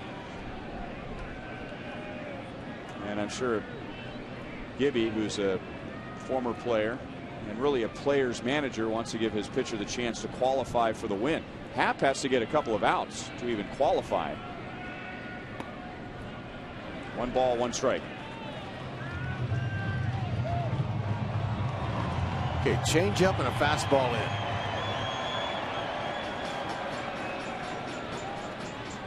Anything soft, you throw him a breaking ball coming into Salvi, he has the ability to recognize it and turn on it.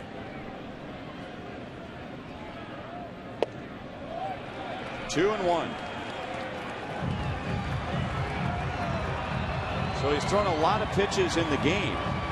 He's over 100, and he's thrown a lot of pitches in this inning, which is a bad combination for a pitcher. And he's behind Salvador Perez. Escobar at second, Butler at first. To left field, he didn't get it. Cabrera makes the play. Escobar tags and bluffs as Melky, who has a good arm, makes a strong throw to third on 1 hop.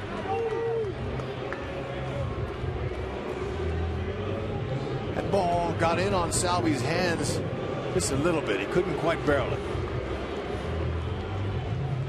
And like you said, Gibbons, he's letting him work his way through this. I like that. That's a good spot there too. And Salvi, he'll tell you he just missed it. Good pitch to drive. Yeah, another thing that factors into this too is that because the starters have been so bad for the Blue Jays, I think John Gibbons, he just needs his starter to go as deep as possible because they've really worn out that bullpen. That's a strike to Mike Moustakas. We mentioned earlier he has his only Major League Grand Slam against the Blue Jays. That was last year at Rogers Center. He comes up now with 2 on and 2 out, and that was against a lefty, Ricky Romero.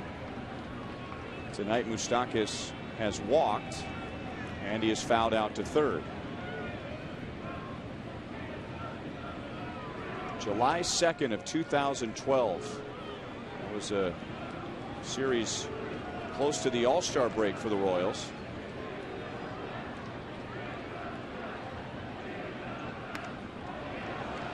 Not the swing he was hoping for. No balls, 2 strikes.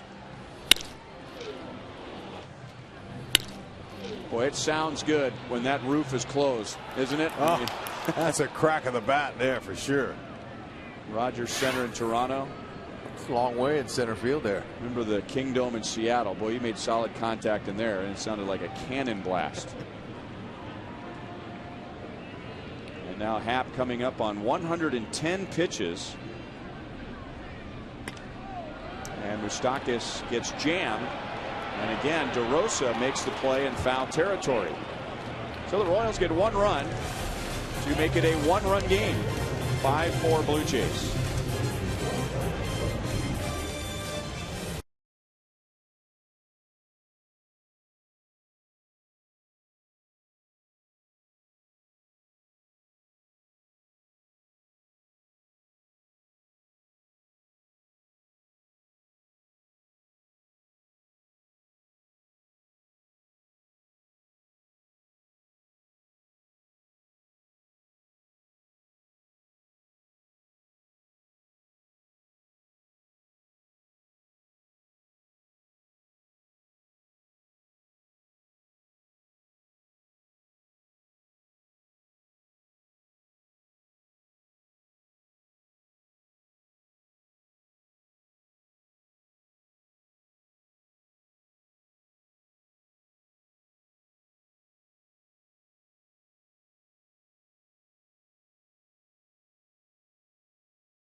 Uverse, reverse, replay.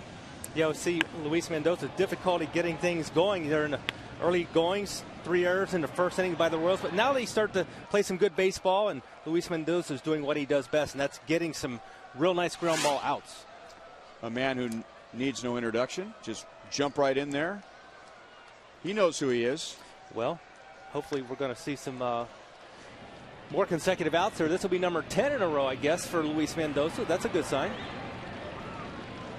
So, Monty, let me ask you a question that I asked Hud that, cold night like tonight, and Hud was talking about how the ball feels slippery when it's cold and it's windy. Does that affect a power pitcher more or a movement pitcher? I think it affects a movement pitcher a lot more. A guy like myself who really relied on that breaking ball, the changeup, you have to have a feel for it. Luis Mendoza is a lot like that. He's a guy that has to have that feel, especially get that good life and that good sink on his sinker. Maybe that's why, as you just described with the replays, that that movement was a little late to arrive tonight. He does have 8 outs on the ground, 8 out of 16, so about half. He was better than that in Philadelphia. He was so good against that lineup. The Phillies only made 3 outs in the air. Everything was on the ground or by way of a strikeout when he struck out 7 Phillies in 6 innings.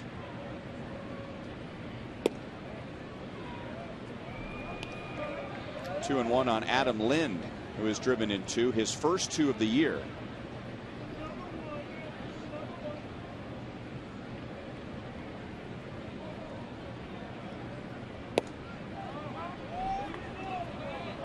Three and one. And Ryan and Rex, I don't know about you guys, but I haven't seen as many of those breaking balls that finish kind of on that back foot of the left-handed batter that we saw in Philadelphia. Is very effective with that pitch, and hopefully gets in a situation here with Lind where he can do that, maybe put him away with it.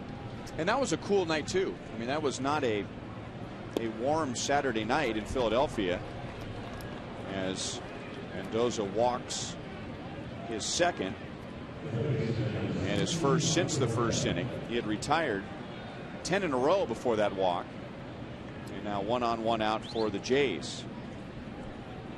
And I noticed that early. He did strike out, or I shouldn't say struck out Bautista with that pitch, but he got Bautista to chase that breaking ball a couple times in the first inning. Other than that, the Blue Jays, I think, have done a good job of recognizing that breaking ball when it's out of the strike zone and not swinging at it. Right. They've laid off that pitch a lot. The Phillies hitters, they chase that pitch for strikes.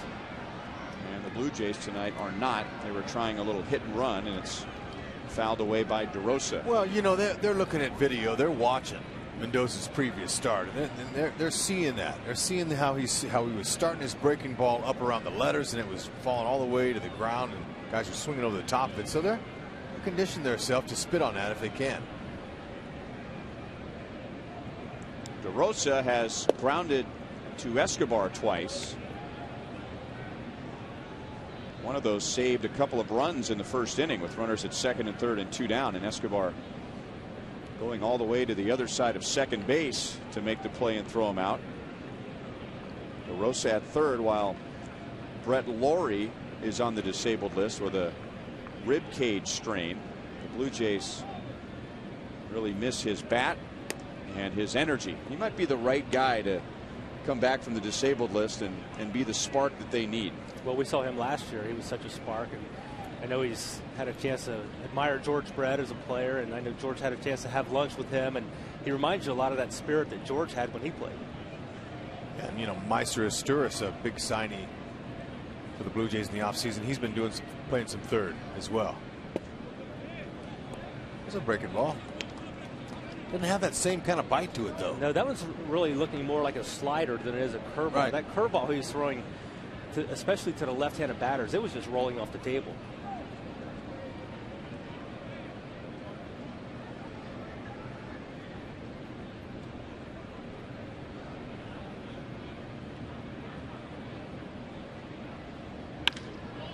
That's hit well to left center field. Kane, a long run to the track. It stays in. Lind got a good jump. He's going to try and score on Escobar. One hop to the plate, out at home plate.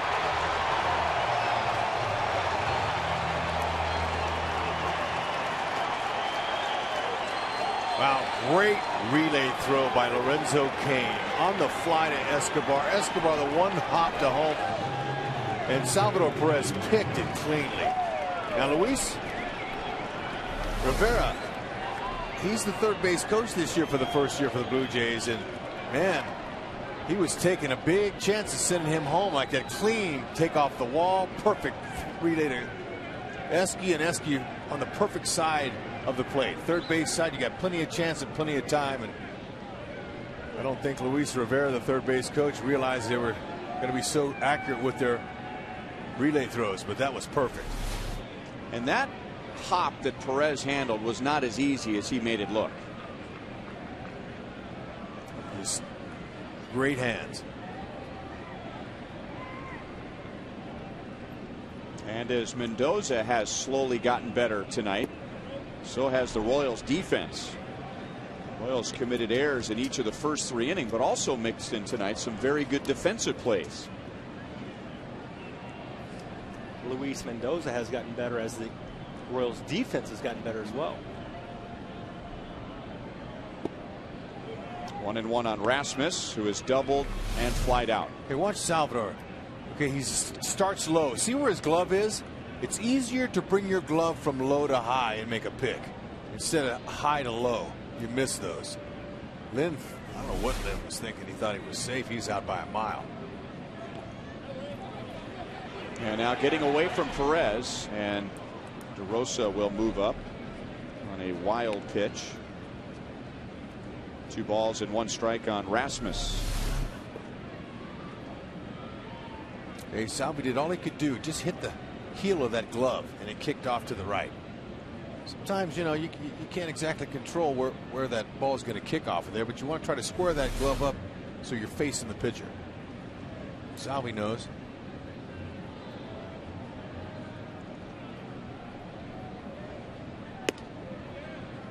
Three and one.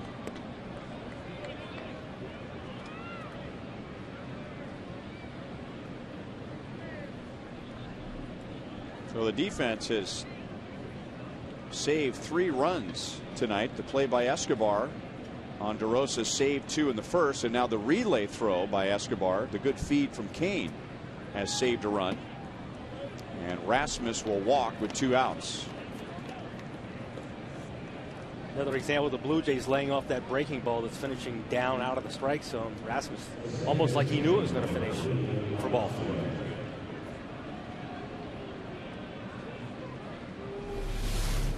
As a pitcher, you really want to get at least a contact, some kind of a swing on this pitch if you're going to throw a 3-ball breaking ball.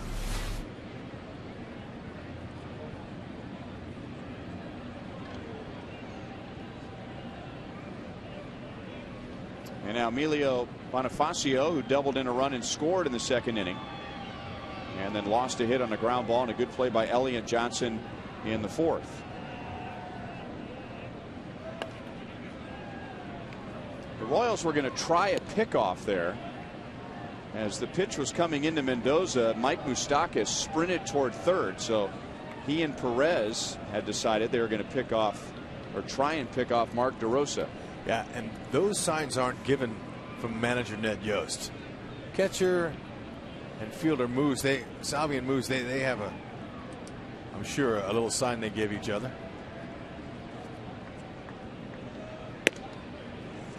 1-1. Now DeRosa is playing third base for the Blue Jays, and DeRosa knows what's going on. He knows why Moustakas was running to the bag, and so they had a smile. I'm sure there was an exchange of, okay, I'll file that, and we'll see what happens when you're on third base. 1 ball, 2 strikes. That's the thing about the game, you know, because of the pace. There's a lot of conversation out there between guys. One moment, the next moment, that guy becomes your enemy, and he's trying to pick you off. Happens. It's good not to be too friendly with guys on base anyway.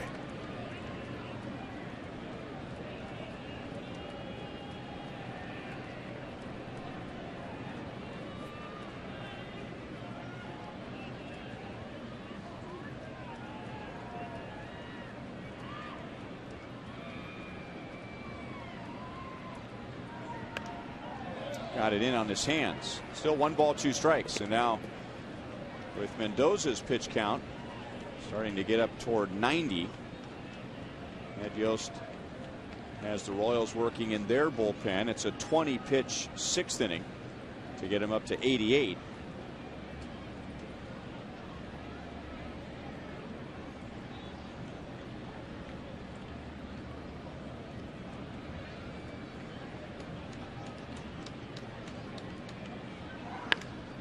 And a base hit into center field.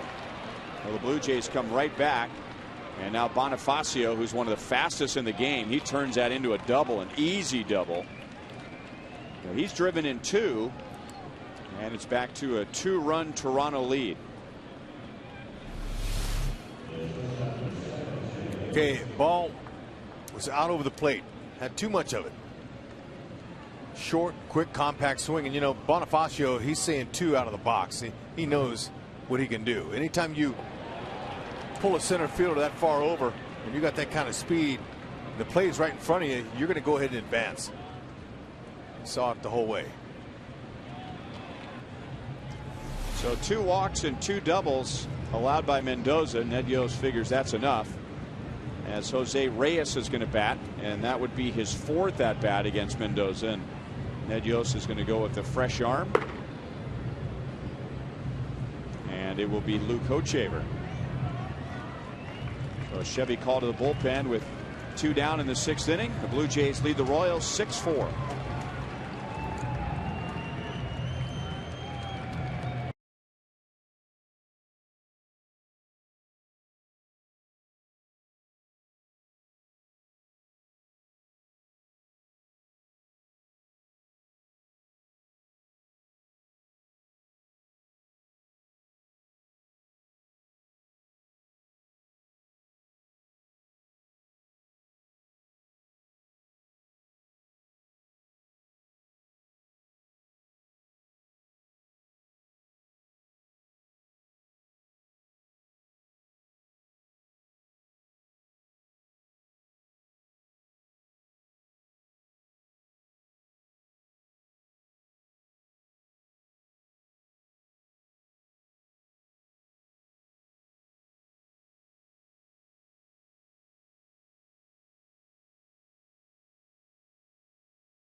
Looking for veterans in our community. 30 veterans, 1 to represent each major league team, will be recognized at the 2013 All-Star Game. That's July 16th on Fox. To nominate, go to tributeforheroes.com. Well, the Blue Jays were tough on Luis Mendoza. Now we'll see how Luke Hochevar does against Toronto. Luke, back in 2008, in April of 2008, got his first major league win against the Blue Jays. That was as a starter, of course. Now coming out of the pen, and of course this is the adjustment for him, going to the bullpen, coming in the middle of an inning, and he inherits 2 runners in scoring position, and Reyes, after the first pitch, pulls it foul. Okay, now Hochevar, when he comes in a situation like this with 2 outs, he just wants to go out and rear in. That 2-seam fastball right there that Reyes was sitting on, that had too much movement for him. He pulled off it. He didn't realize that ball was going to tail away that much. So that pitch and his big curveball, Monty, what do you think? That's about all he needs right here? Well, we talked a lot last year about him really kind of focusing on his core pitches, and I think, you know, that curveball is obviously a good pitch for him. It's a good out pitch for him. I think strikes down the zone for him is really the key. That curveball hang high. You know, when Luke first got to the big leagues, and He was known for his sinker, and he had that curveball. And we were talking about Mendoza earlier. He's that rare sinker curveball guy, and that was the way Luke Hochevar started his professional career. Reyes looking for a heater. Ooh. There's the curve, and Perez can't believe it's not a strike, and it's 2-1. The late Darryl Kyle was a pitcher who fit that mold. Sinker, curveball, and he had a great curveball. I think Luke's biggest challenge is going to be how does he handle situations where there are runners on base. You know, we saw him have troubles as a starter in these situations. Well, Reyes is going to drive in 2, and both of those runs will be charged to Mendoza. So Mendoza's line is complete, and he allows 8 runs in 5 2/3 innings. Okay, Reyes, first pitch fastball, he fouled it off. He knew it was coming. Next pitch was a curveball out of the zone. Curveball, ball 2, and then he knew a fastball was coming again, and Hoch put it right down the middle. And he's a 400 hitter for a reason. Exactly. He doesn't miss those. No, he was right on it. That's the first time this season that a Royals starter has allowed more than 4 runs. So it's a bad night for Mendoza, but a nice streak for the Royals.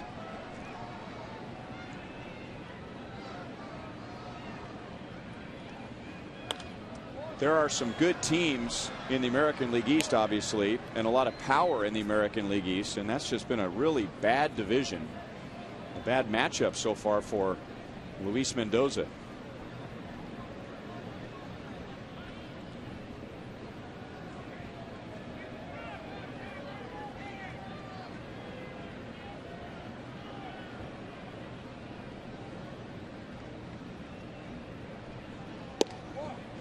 Good breaking ball for a strike.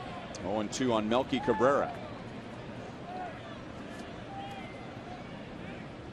And the West has also given him a bad time. The good news among those numbers, he will have more starts against the Central than any other division, and he's done well against them. Sometimes a pitcher's better the more the opposition sees him, and Luis Mendoza's numbers almost tell you that. Now Reyes runs. He got a good break. Boy, he went in hard, and he went in late into second base. Dude, that is not good. Wow, he went in hard, and your cleats get tangled up in that base. That's not good. Salvador Perez, he put a throw right on the money. And Reyes is in a lot of pain. Better off not putting any weight on that thing, because you don't know if it could be broke or what. Oh, that's a tremendous blow to the Blue Jays. That looked bad. Looked like Hud. He never was able, with a late slide, he was never able to get that front leg extended. This went in hard. Even though he's got rubbers on, or rubber molded cleats on the bottom, and still they get caught up in that bag, and it doesn't do good things because the bag doesn't move. It's stationary in there. So this is a terrible injury for the Blue Jays here. If it's anything bad, hopefully it's not as serious as it looks, but we'll definitely be able to tell on the replay. Best you can hope for here is just a badly jammed ankle and maybe a bruised joint. The worst thing, you know, you're talking dislocation, broken bone, torn something or other. You know, from experience, Ryan, of that, you're almost better with a clean break, because you can heal a bone quicker than you can ligaments. Ligaments, man, they last, they linger. It's sore, man. They get, you know, if they're torn at all, that's even worse. I mean, there's nothing good that came out of that slide outside of the base he stole, and he was safe. If you tell his teammates and John Gibbons, the new manager this year, that this was going to happen, they said, man, they wouldn't have let him go at all. Well, it's been a slow start. It's only been 9 games, but the Blue Jays are spending $40 million more this year than they did last year, so the expectations are high. But with everything that hasn't gone right for the Blue Jays, One thing that has gone right with all those moves is Jose Reyes had been exactly what the Blue Jays hoped he would be. Right, he was the player that was a key, but their starting pitching was what they really reloaded and looked for the production. They have not gotten that. They've gotten it from Reyes. And a lot like the Royals, they gave up a lot of their farm system in order to make these moves and get some of these star quality players and be a real force in the American League East.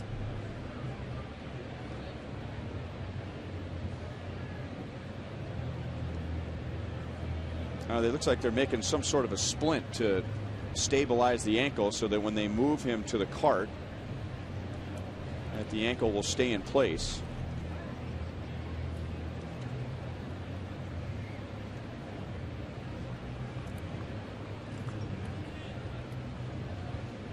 I think for a player right there, it's a combination of pain and fear. It hurts, and because it hurts, he knows his body. He knows something went wrong in that ankle. We don't know what it is. And so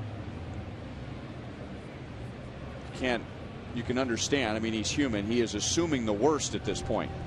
Just everything going through your mind, just the uncertainty of not knowing exactly what it is. But from Reyes' facial expressions, you can tell he knows that it's not good. No, and you can also tell if there's some damage, or he'd already been up walking on it or putting a little weight on it there. Nick Kenny, Royals head trainer, going out to see if there's something he can do.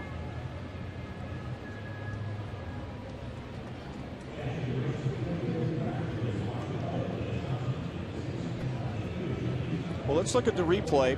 Joe Lavero, our producer,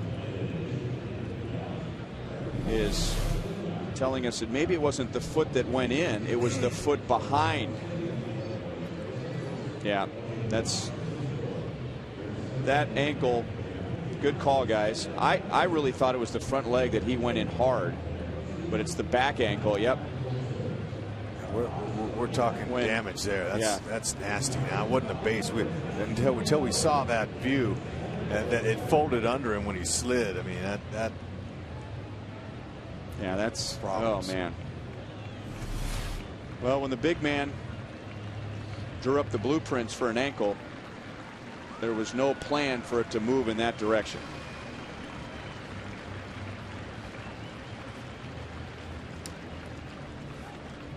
You know, I didn't notice it at full speed, but I did notice it on the replay that there was some hesitation on his part. The reason I think he went in late was not because of poor judgment. It looked like there was, at one point, he was starting to slow down and he was going to go in standing, and at the last moment he decided to go and do a slide. Wow. Okay, look at him. Yeah, it's unusual that late towards second base he would even look back there. But it was just awkward from the very beginning of that. I mean, watch him. You never look back at the catcher 5 steps from second base. And you said that earlier, Rex. He went in so late he got his lead foot caught, but it was actually he went in so late he got his back foot turned under. Oh man. Last guy we saw carted off here at Kauffman Stadium was Mariano Rivera last year during batting practice. Same kind of deal. Except it was Mariano's knee. That's bigger than a loss just for the Blue Jays. I mean, that's a loss for the game. A good player with a great attitude, positive energy, loved by his teammates and his opponents alike. That's just hard to watch. So Rajai Davis will run. The count is 1-2 on Melky Cabrera. And now the pitch is going to go to the screen, and it's 2 balls and 2 strikes.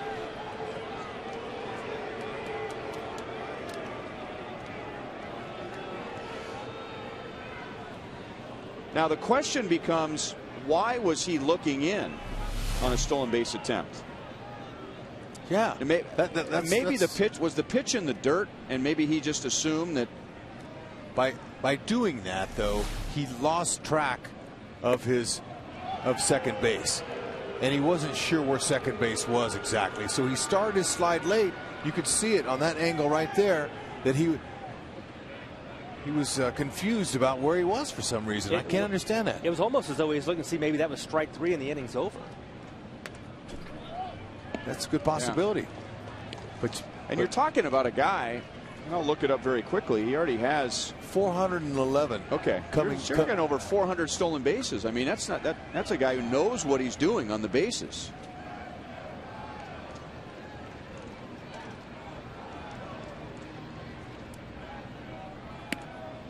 And now Cabrera will walk. Yeah, that's a freak thing that we just saw there. I can't understand that.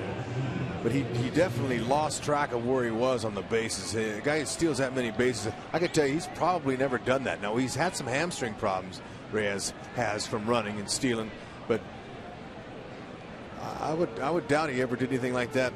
Have you ever seen the back foot cleats get stuck in the ground and cause a dislocation or a fracture? I've never seen that before.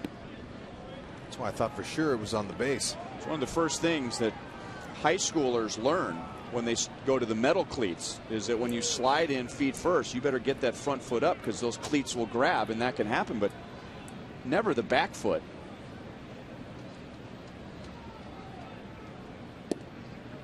Two 2-0 on Bautista, who is 0 for 3. Right, I remember when we first started interleague play for the pitchers, not having any experience in the American League on a base pass. That's what they did. They brought in these sliding pits and pads, and they taught you to slide almost with your feet pointing up, so you didn't do exactly what you just described. That's getting your spike caught on the base if you do have to slide. 3-0 on Bautista.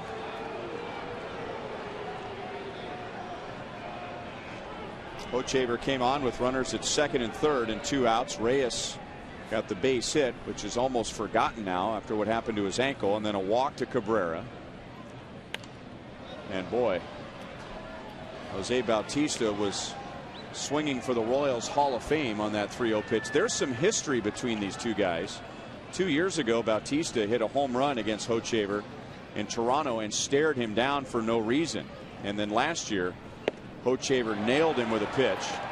I'm not suggesting there's any relationship between those two, but the Royals were none too happy with Bautista, as good as he is, and he's a good guy, showing up their teammate.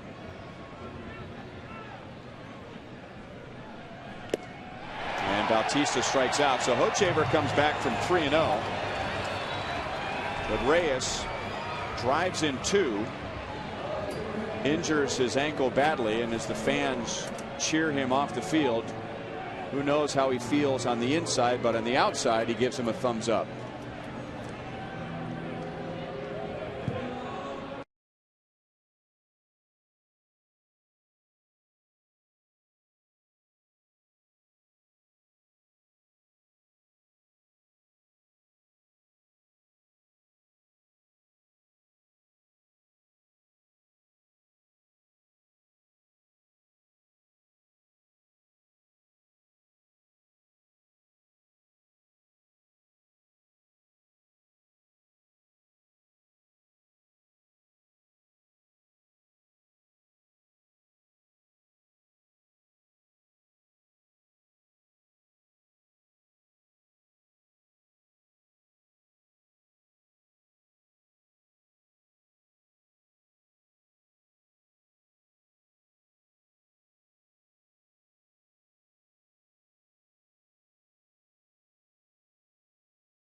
.12 outs to go on offense, so plenty of time to get back in the game. One way to get back in would be to hit a grand slam, and this is our Sonic Slam inning. Our contestant is Sherry Savarelli. from Independence, Missouri. If the Royals hit a home run in this inning, Sherry wins $1,000. A grand slam is worth $25,000 from Sonic and the Kansas City Royals. And because of the Reyes injury, Jose Bautista comes in from right. He'll go to third. DeRosa, who was at third, goes to second. And going from second base to short is Bonifacio. And Rajai Davis, who ran for Reyes, goes into right field. A lot of changes in there. And this is Sergio Santos, who is a Chevy call to the bullpen. Second season for Santos with the Blue Jays. He'll get Francoeur, Kane, and Tejada. 1 ball, 1 strike. Yeah, he's got a nice lively fastball. He'll go mid to upper 90s with that fastball in good warm weather. Slider and a changeup. Great athlete.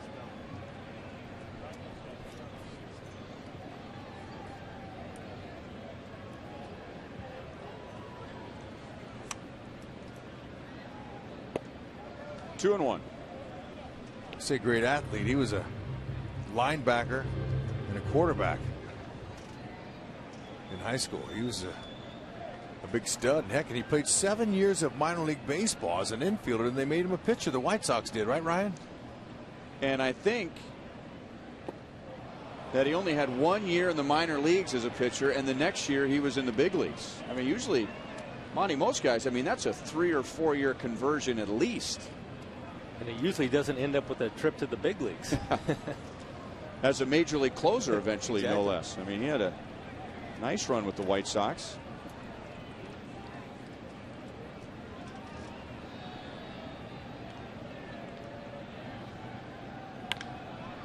Popped up. Bonifacio moving over to short is tested right away and brings it down in shallow center field. Francoeur is 0 for 3.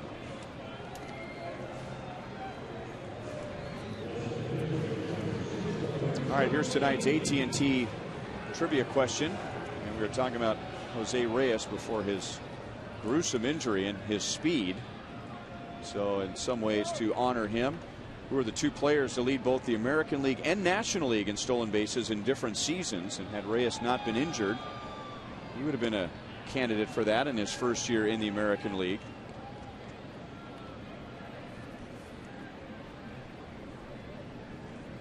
Yeah, last year Santos had some shoulder issues. And then, you know, they tried to rehab him and he wasn't responding, so he finally went under the knife. Put an end to his season.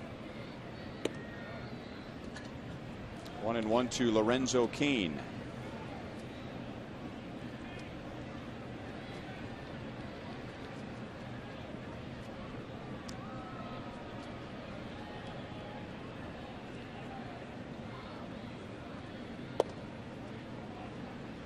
Two and one. Lorenzo drove in 2 in the first inning.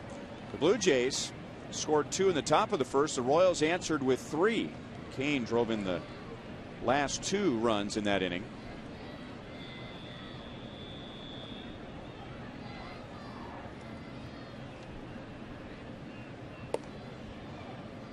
Two balls, 2 strikes. That's an amazing conversion in that quick a time for a guy to 7 years as an infielder and a position player. He moved to the mound in 2009 after those 7 years. He was in the big leagues in 2010, and in 2011 he had 30 saves. Cain strikes out, and there are 2 down. Right, my guess is his career batting average in the minor leagues was not that spectacular. Well, unless you would consider 248 spectacular. You know, we were talking about this in Chicago. Some of that has to do with the White Sox. Kenny Williams has always been a general manager with very little fear. I mean, if the White Sox believe somebody can help them, they will go the non-traditional route to bring somebody to the big leagues. Mark Burley was a 38th round pick. 1 year he was an A-ball. The next year he was in the big leagues, and Burley is now with the Blue Jays. Chris Sale was drafted and sent to the big leagues in the same season. There's Mark Burley. And then a guy like Santos. I mean, maybe his conversion was very good, but some teams would just play it safe and say, well, let's see him do it another year in the minor leagues. Addison Reed, their closer now. He went from A-ball to the big leagues in a very short period of time. Rex, I think you hit it on the head when you said he's an athlete. It makes that conversion much easier. Not that all big leaguers are not great athletes, but when you have that athleticism, certainly a bonus. And when you want to move into this position as a pitcher, that certainly helps.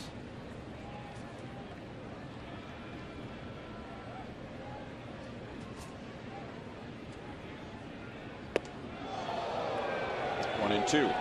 But I've seen a lot more guys go from the mound to other positions, like the Rick Ankills of the world, guys who have great stuff but can't throw strikes, and they have a great feel with the bat, and they end up having nice careers as position players. But the other way around, not so frequent. Tejada got a high pitch. Didn't quite get it, and Melky Cabrera will make the play in left field. So Santos is out of the pen, gets the Royals in order. We head to the 7th. Toronto is in front by 4.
Takes you back late last night out west. Zach Grienke hits Carlos Quinton. Quinton comes out. Grienke trying to defend himself. And in the end, Grienke would leave the game. Now look at him. He's mouthing a little something there. Quinton comes out. This was a one-run game, 3-2 count. Hard to believe he'd be throwing at him intentionally. The aftermath is this. Zach Grienke broke his collarbone, is expected to have surgery tomorrow and miss 8 weeks. Carlos Quinton has officially been suspended. Funny how that came down real quick, guys, because they play again, the Padres and Dodgers in L.A. on Monday. 8-game suspension for Carlos Quinton. He is going to appeal that, and everybody around baseball is talking about this thing. And I'll tell you what some of the guys were saying in the clubhouse in a bit when you guys respond, but I do want to point this out. We know Quinton gets hit by more pitches than anyone in baseball. Grienke has now hit him 3 times in his career. Bedard has hit him 3 times. Lester has hit him 3 times. Nick Blackburn has hit him 4 times. So he's not the only one. And Joel, we were just talking the other night during one of our games about the fact that he gets hit so many times. And we've seen him with the White Sox getting hit a lot of times, and that hasn't changed now that he's moved over to the National League. But like you said, Zach Grienke hitting him 3 times in his career, that's a pretty good number. Well, and you know, I know Grienke brought up, or Quinton brought up some history and then said that Grienke said something to him on the mound after that happened. But he's never charged the mound on those other guys before. And, you know, I was talking to a lot of guys in the clubhouse, and I said, you know, Quinton always seems to lean into it, and they corrected me and said he doesn't lean in, he just doesn't move, very similar to the way Craig Biggio was when he played. I'm standing my ground, and this is where I'm at. He may not lean into it, but he's not going to move away from it. And some of the guys were saying he just gets so locked in that is where he's at. I was a little surprised in the clubhouse, and I know a lot of these guys now with the Royals didn't play with Zach. I thought it'd be very one-sided towards Zach. I mean, here's the superstar. left out on the mound to defend himself against a guy 30 pounds heavier. And I just thought it would be all anti-Quinton, and there was some understanding for both sides. Yeah, but I can tell you from a hitter's standpoint, maybe Quinton was in a bad mood that day or something, but when he hesitated, as coach punches him out, he hesitated when he got hit. He kind of looked up, and when he saw Grienke saying something to him, that sparked him, and he went. He also took a couple steps towards Zach too. He did, but he stopped to look, and then when Zach said something to him, then he just went on after him. So I don't know what he said, but well, I think that's going to be the key, Rex. What did Zach say that prompted him to charge like a raging bull to the mound? And nobody knows what he said, and I don't know that we're going to find out. I think all of us that know Zach know that he's typically not a guy that's going to, start using bad language, but we also know Zach will say whatever's on his mind. Hey, well, would you say that Mike Sweeney's a guy that would go to the mound like he did Jeff Weaver when Weaver mouthed some stuff to him? Yeah, that's good. That's a good comparison, actually. And and Rex, you could speak to this maybe more than the rest of us. Ryan, you can some too. But a couple of people pointed out to me in that clubhouse, including a pitcher. He said, "You ever just bang your head against the wall or do something that really, really hurts? What's your immediate reaction the second it happens? I mean, you don't necessarily think clearly, right?" And I said, no, you're mad at the object. You're right mad away. and you're angry, and you're not rational. And so it surprised me a little bit that there were guys in there, and everybody says Quinton is a intense guy, but he's liked by most people.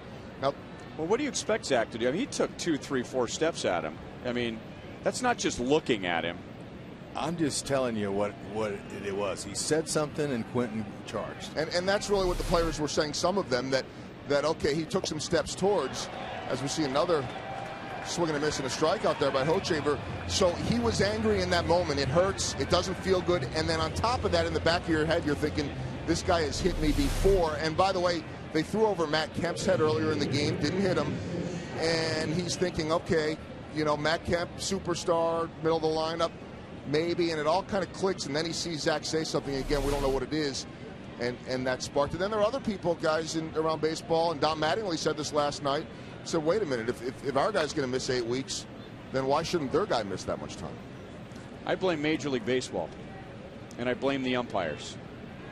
Because Carlos Quinton, maybe he's never charged a mound, but I've seen him get hit several times by the Royals, and he does stare down the pitcher a lot. Maybe he's never charged a mound.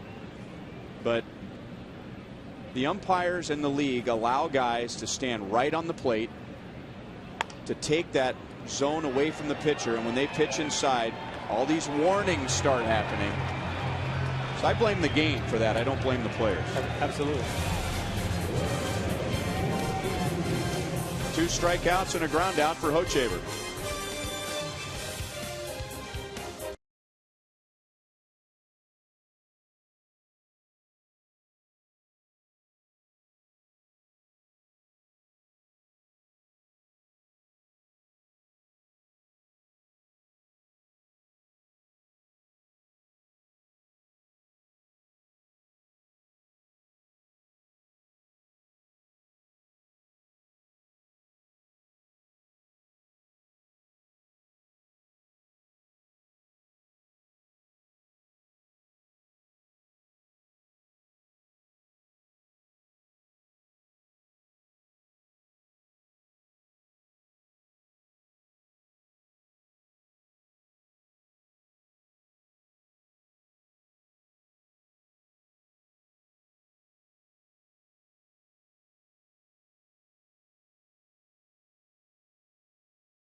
Royals baseball is brought to you by Ram Trucks.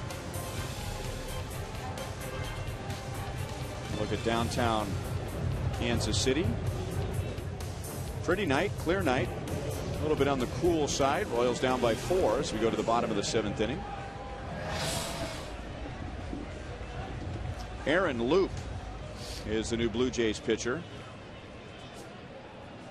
He has appeared in 4 games. Talking to Jack Morris, who many believe should be in the Hall of Fame. He is the radio analyst of the Blue Jays and was there when they were winning World Series in the early 90s. And talking to him before the game and just going over some of the guys with the Blue Jays. That's Jack on the right. Jerry Howarth, the longtime voice of the Blue Jays, on the left. As Elliott Johnson skies it to left. And Melky Cabrera makes the play. Johnson is 1 for 3. I asked Jack Morris about Aaron Loop, and Jack gave me that stare like he did to many major league hitters over the years and said, I like this guy. He's got ice in his veins. He's not afraid. He gets out there and he just puts the ball over the plate and comes right at these guys. That's a big endorsement from a man with a big career. With Joel Goldberg, and I had a chance to visit with Pat Tabler, former Royal and now Blue Jays television broadcaster, and he had exactly the same thing to say about this kid. If I could finish the thought on what we were talking about last half inning, and Monty, you being a pitcher, and you've got a guy who's standing right on the plate, giving you very little room for error. As Alex grounds to DeRosa, who's now at second base. Alex is 1 for 4. Nobody gets bent out of shape or suspended when you miss 4 inches outside or 4 inches low or 4 inches high. But with a guy like Quinton, who, by the way, this goes back to his college years, he was once hit 31 times in AAA. So this is a guy who has a long reputation of being right on the plate. He's just taking away the inside part of the plate. And when you try and establish that and move him off the plate, you hit him. That's his fault that he's on the plate. But no, we get warnings and suspensions. Major League Baseball would show me something if they suspended Carlos Quinton and did not suspend Zach Grienke and said, Carlos Quinton, you created this. You're on the plate. You've been getting hit your whole career. There's a pattern here. Look out. Oh, my. Oh, no. Now, how is the umpire going to rule this? I know how the fans have ruled. They love it. You have to give that ball boy an error. Hey, he had a play. I mean, he was camped under. He was much closer to that ball than Davis was in right field. He must not have heard Davis calling off. Uh-oh, he's in trouble. Okay, watch him. Ooh, this could have been ugly here. It could have been a lot uglier. And I think he makes that play. Now, looking at the replay, Davis wasn't calling for it. He didn't think he had to. That guy just it shocked him. Rex, I'm not sure how that priority works. Normally, center fielder has priority in the outfield, but who has priority on a ball down the right field line? Not the ball boy. Uh-oh. That is the loneliest four-legged stool in the world right now. But just to finish the thought, I'd like to see Major League Baseball say, you know what, you've been doing this your whole career. You charged a guy and you broke his collarbone and created a big mess. And maybe Zach did say something to him, but there were steps toward the mound. And I agree with what Joel said. When a hitter gets hit, their first instinct is to be mad. But that doesn't mean that a pitcher doesn't have a reason to defend himself if a guy takes a few steps toward him. Well, in that situation, I would guess that Zach probably said, I didn't try to throw at you. Yeah, good play by Luke. So he's throwing strikes to the plate and to first base. And he gets the Royals in order in the 7th.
beats Baltimore. Cleveland, a gem from Justin Masterson. That game just flew. 1-0 the final over the White Sox. Tampa Bay and Boston postponed. They'll make it up later this summer. The Mets doubling up the Twins right now up at Target Field. Houston on top of the Angels. Detroit and Oakland just underway. Guys, couple quick things in that Yankees game. They turned a triple play. A 4-6-5-6-5-3-4 triple play if you're scoring at home. And, Ryan, I thought you would enjoy it. I don't know if you were watching last night or not, but as Matt Kemp came out and was screaming at Bud Black, and there were obscenities, Vince Scully, your broadcast hero, described it as, that's fertilizer. That's fertilizer, he said. To substitute for another word. And I think he's referring to bull fertilizer specifically. Yes. Matt Kemp, by the way, confronted Quinton in the parking lot after the game. They had to be separated. So this thing is not over. And the Dodgers on their Twitter feed, pulling a little Ron Burgundy from Anchorman, tweeted out a picture of Will Ferrell saying, "Stay classy, San Diego. See you in Los Angeles on Monday." To be continued. My question is, what happened to the catcher that should not have allowed Quinton to get out to the mound? I think the fact that Quinton delayed a little bit and didn't think he was going, caught him flat-footed. Kind of deked him then. Yeah, he deked him. How about Zach lowering his shoulder, which ended up being a bad decision, but he threw his glove down and lowered his shoulder. Now Quinton's a little bigger guy, and he had a full head of steam. Francoeur backs up and right, retires his former Atlanta Braves teammate. Did you guys think about the trivia question at all? I'm not good on stolen bases. Two players to lead both the American League and National League in stolen bases in different seasons. To lead them in both leagues the same season, boy, that would be something. Ricky Henderson? I thought about that. Did he? Ricky maybe, and Reyes. But Reyes, this is his first year in the American League. So he hadn't done it yet. I think he'd had as good a shot as anybody.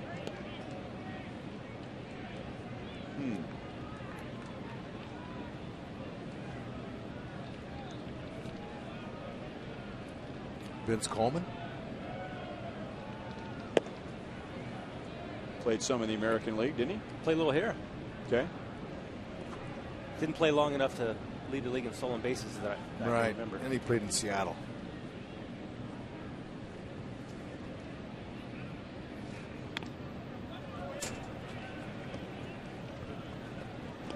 What about Manny Trio? It's a blast from the past. I don't know. Just thinking about a guy who had. No, Manny Trio's a different trivia question. I think Manny Trio was an all-star 2 years in a row in different leagues.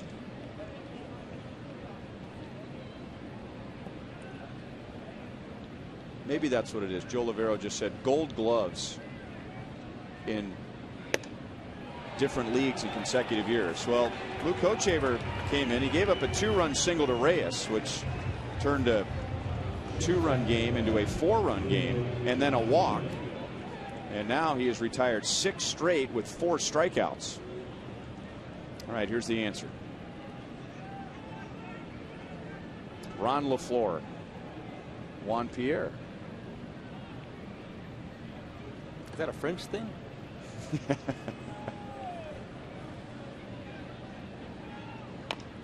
So there you have it, as Bonifacio fouls it away. Al Broughton, he should be digging himself right now as we wore him out the first week, and now he's wearing us out.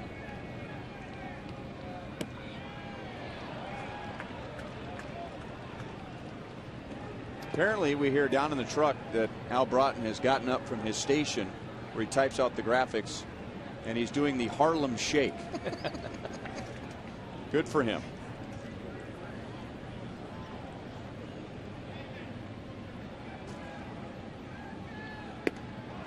One ball, 2 strikes.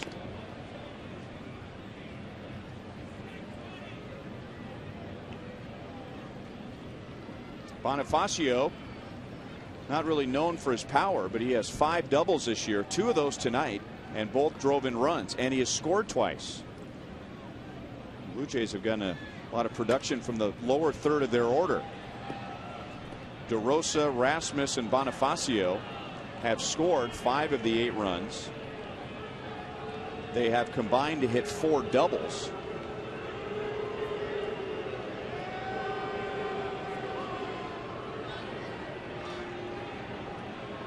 And they have half of the Blue Jays hits.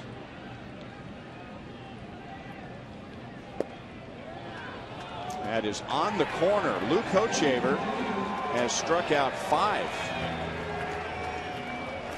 And we head to the bottom of the 8th inning.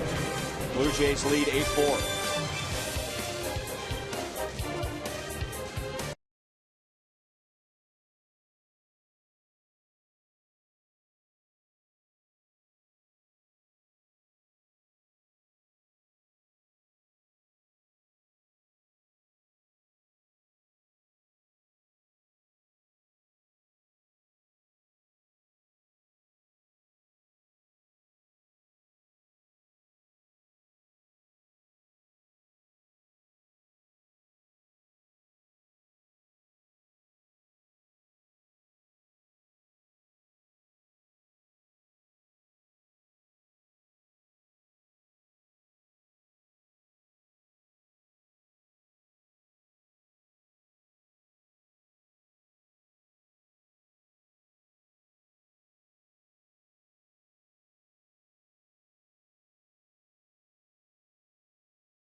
Two-run base hit when he entered the game in the 6th inning.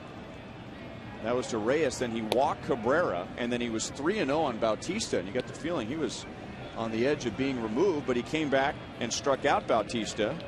That was the beginning of retiring 7 in a row with 5 strikeouts. 2nd inning for Aaron Loop on the mound for Toronto. And he's ahead of Billy Butler. No balls, 2 strikes. Billy has walked twice and scored once.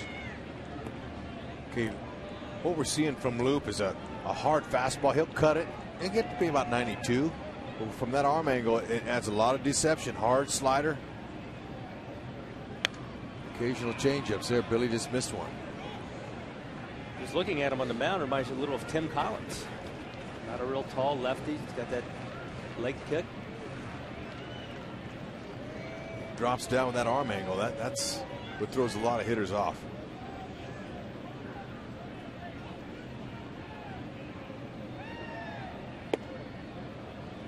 At the knees for a strike.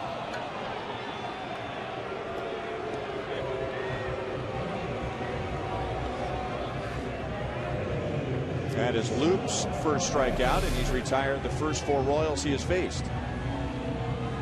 That's some funky action right there for coming off that left arm.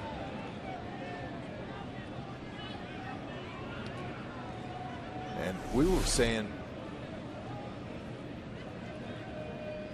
that the kid Happ was a little bit sneaky. This is really sneaky. Exactly opposite. Happ 6'6", comes right over top. Loop 6 feet, comes from the side. Bautista playing at third base just slings it over to Encarnacion. Perez is 1 for 4. As promised earlier, it's Miller time, brought to you by Miller Lite. Alcides Escobar with a double in the 5th inning. And at that point, it was a 5-4 game. His 7th RBI of the year. And that gives him 5 straight games with at least 1 RBI. Royals had a 3-2 lead at the end of 1. And then down 5-3, made it 5-4 in the 5th. Toronto scored 3 in the 6th. That's where we are now, 8-4. Moustakas now facing Loop. 1 ball, 1 strike.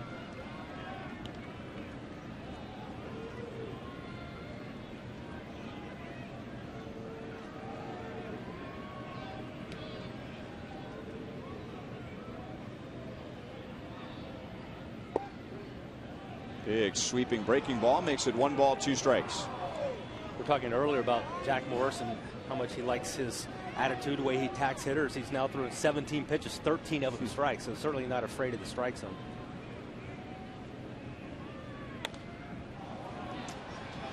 And with that pitching angle, I mean, a left-hand hitter, he's got to feel like that pitch is coming out of the right field bullpen. Remember, fans, you can vote for the Royals Player of the Month at rallyhouse.com or by visiting any Rally House or Kansas Sampler stores. You get a chance to go on the field and meet the winning player before a Royals game. Cracked his bat.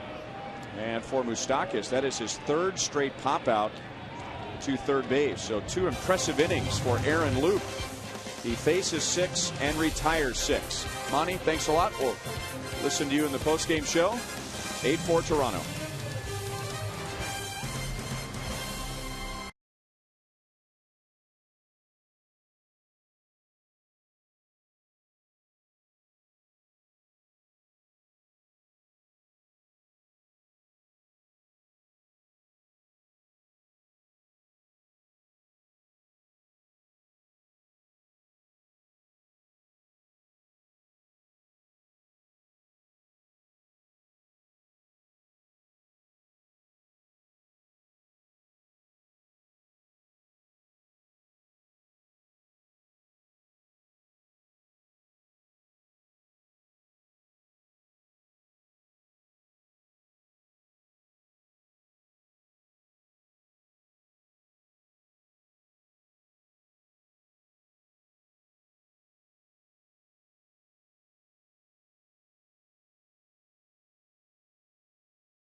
Here's a Mazda game break.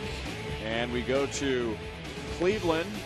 Nick Swisher with a walk-off hit in the bottom of the 9th inning, breaking up a scoreless tie.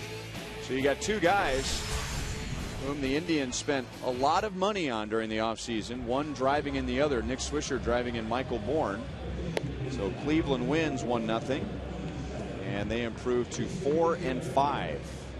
J.C. Gutierrez will get the top of the 9th inning. Had a tough outing in the game on Sunday in Philadelphia. Royals had a big lead going into the 9th. And the Phillies gave the Royals a scare by scoring 4 runs, and 3 came on a home run from Jimmy Rollins against Gutierrez. And now in a 4-run game in the top of the 9th with the Royals trailing, he'll get Rajai Davis, Melky Cabrera, and Jose Bautista. Davis appeared as a pinch runner in the 6th inning for Jose Reyes, who just drove in 2 runs with a single to turn a 6-4 game into an 8-4 game. And then in the same inning, as he was stealing second base, his back leg got caught in the dirt, and it appeared that he dislocated his ankle, maybe broke it. He was carted off the field. Just an awful thing to see, and Davis ran for him. We haven't heard yet what has happened to Reyes as far as X-rays or anything like that, but we're not expecting anything good. Yeah, and he stole his 5th straight base on that play. Ooh, it was not pretty.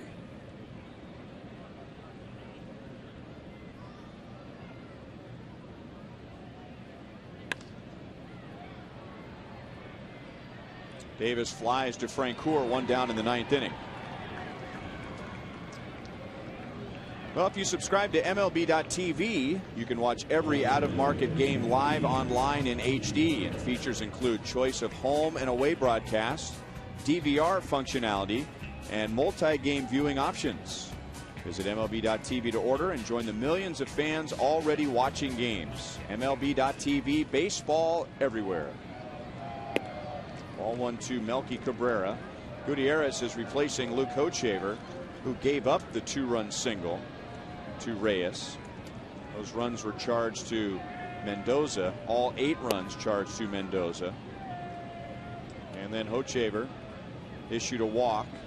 Fell behind the next hitter 3-0, but came back to get a strikeout, and he finished his outing by retiring 7 in a row with 5 strikeouts. Strong finish. 2-1. He'll have to come in next time with runners on in a tight situation, though, and be on top of his game and execute, and know that that hitter, you know, he's got to really be on the corners in order to get that hitter out. Hitters are looking for something out over, and that's exactly what Reyes got.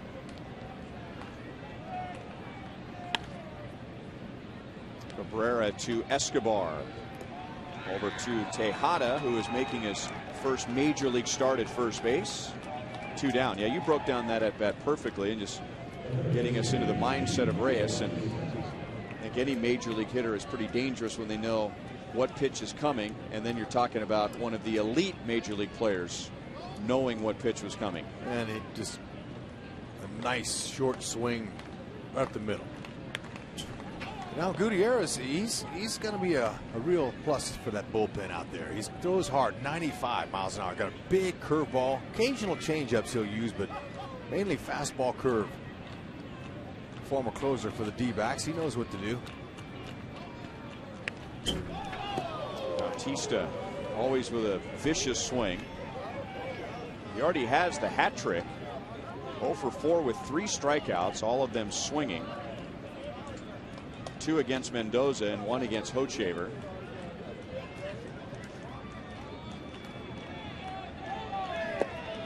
And now he turns the hat in for a sombrero. Royals down by 4, last chance. Francoeur, Kane, and Tejada coming up.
stadium and have an update for you in just a matter of seconds on Jose Reyes. Sounds like they're updating that right now. Jeff Montgomery and I will give you all the post and reaction from this game on Boulevard Royals Live. Getting ready for that out at Rivals. We'll hear from Ned Yost, perhaps Luis Mendoza. Get you ready for tomorrow's game and much more coming up on Boulevard Royals Live. And also should say that we had our Sprint Unlimited answers before, and the question that was voted in the most was the one about the All-Stars and who you guys think will be the Royals All-Stars. So I'll let you tackle that one, and we'll see you on the postgame show. All right, thank you, Joel. As Francoeur rolls it out to DeRosa. He is 0 for 4. All right, 39%, HUD. Want to know, what are your predictions for the Royals All-Stars this year? Well, it's a pretty easy guess, and I'm going to go with Gordon. Gordon has a really good shot. And I would say Salvador Perez. Maybe that 2 in this year. I mean, there might be some more worthy guys, but typically no more than 2 or 3, unless you're a perennial championship winner and all the fans and you're a popular guy. You know. What do you think? How about Kelvin Herrera? Ooh, there you go. Kane chops it out to short. And they're 2 down. Lorenzo is 1 for 4. I was just thinking more position players, but you're right.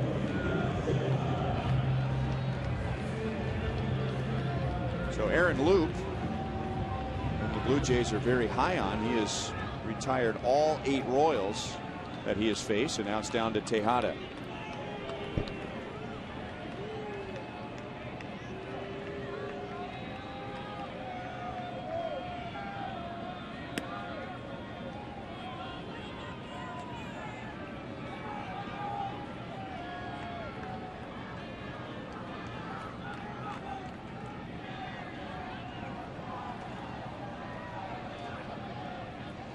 Tejada is 0 for 3, and he takes a strike. It's hard to get over that slide by Reyes. That was a very peculiar and interesting how he went into the base, and he looked back and he peeked 3 steps from the base. He looked back to the hitter.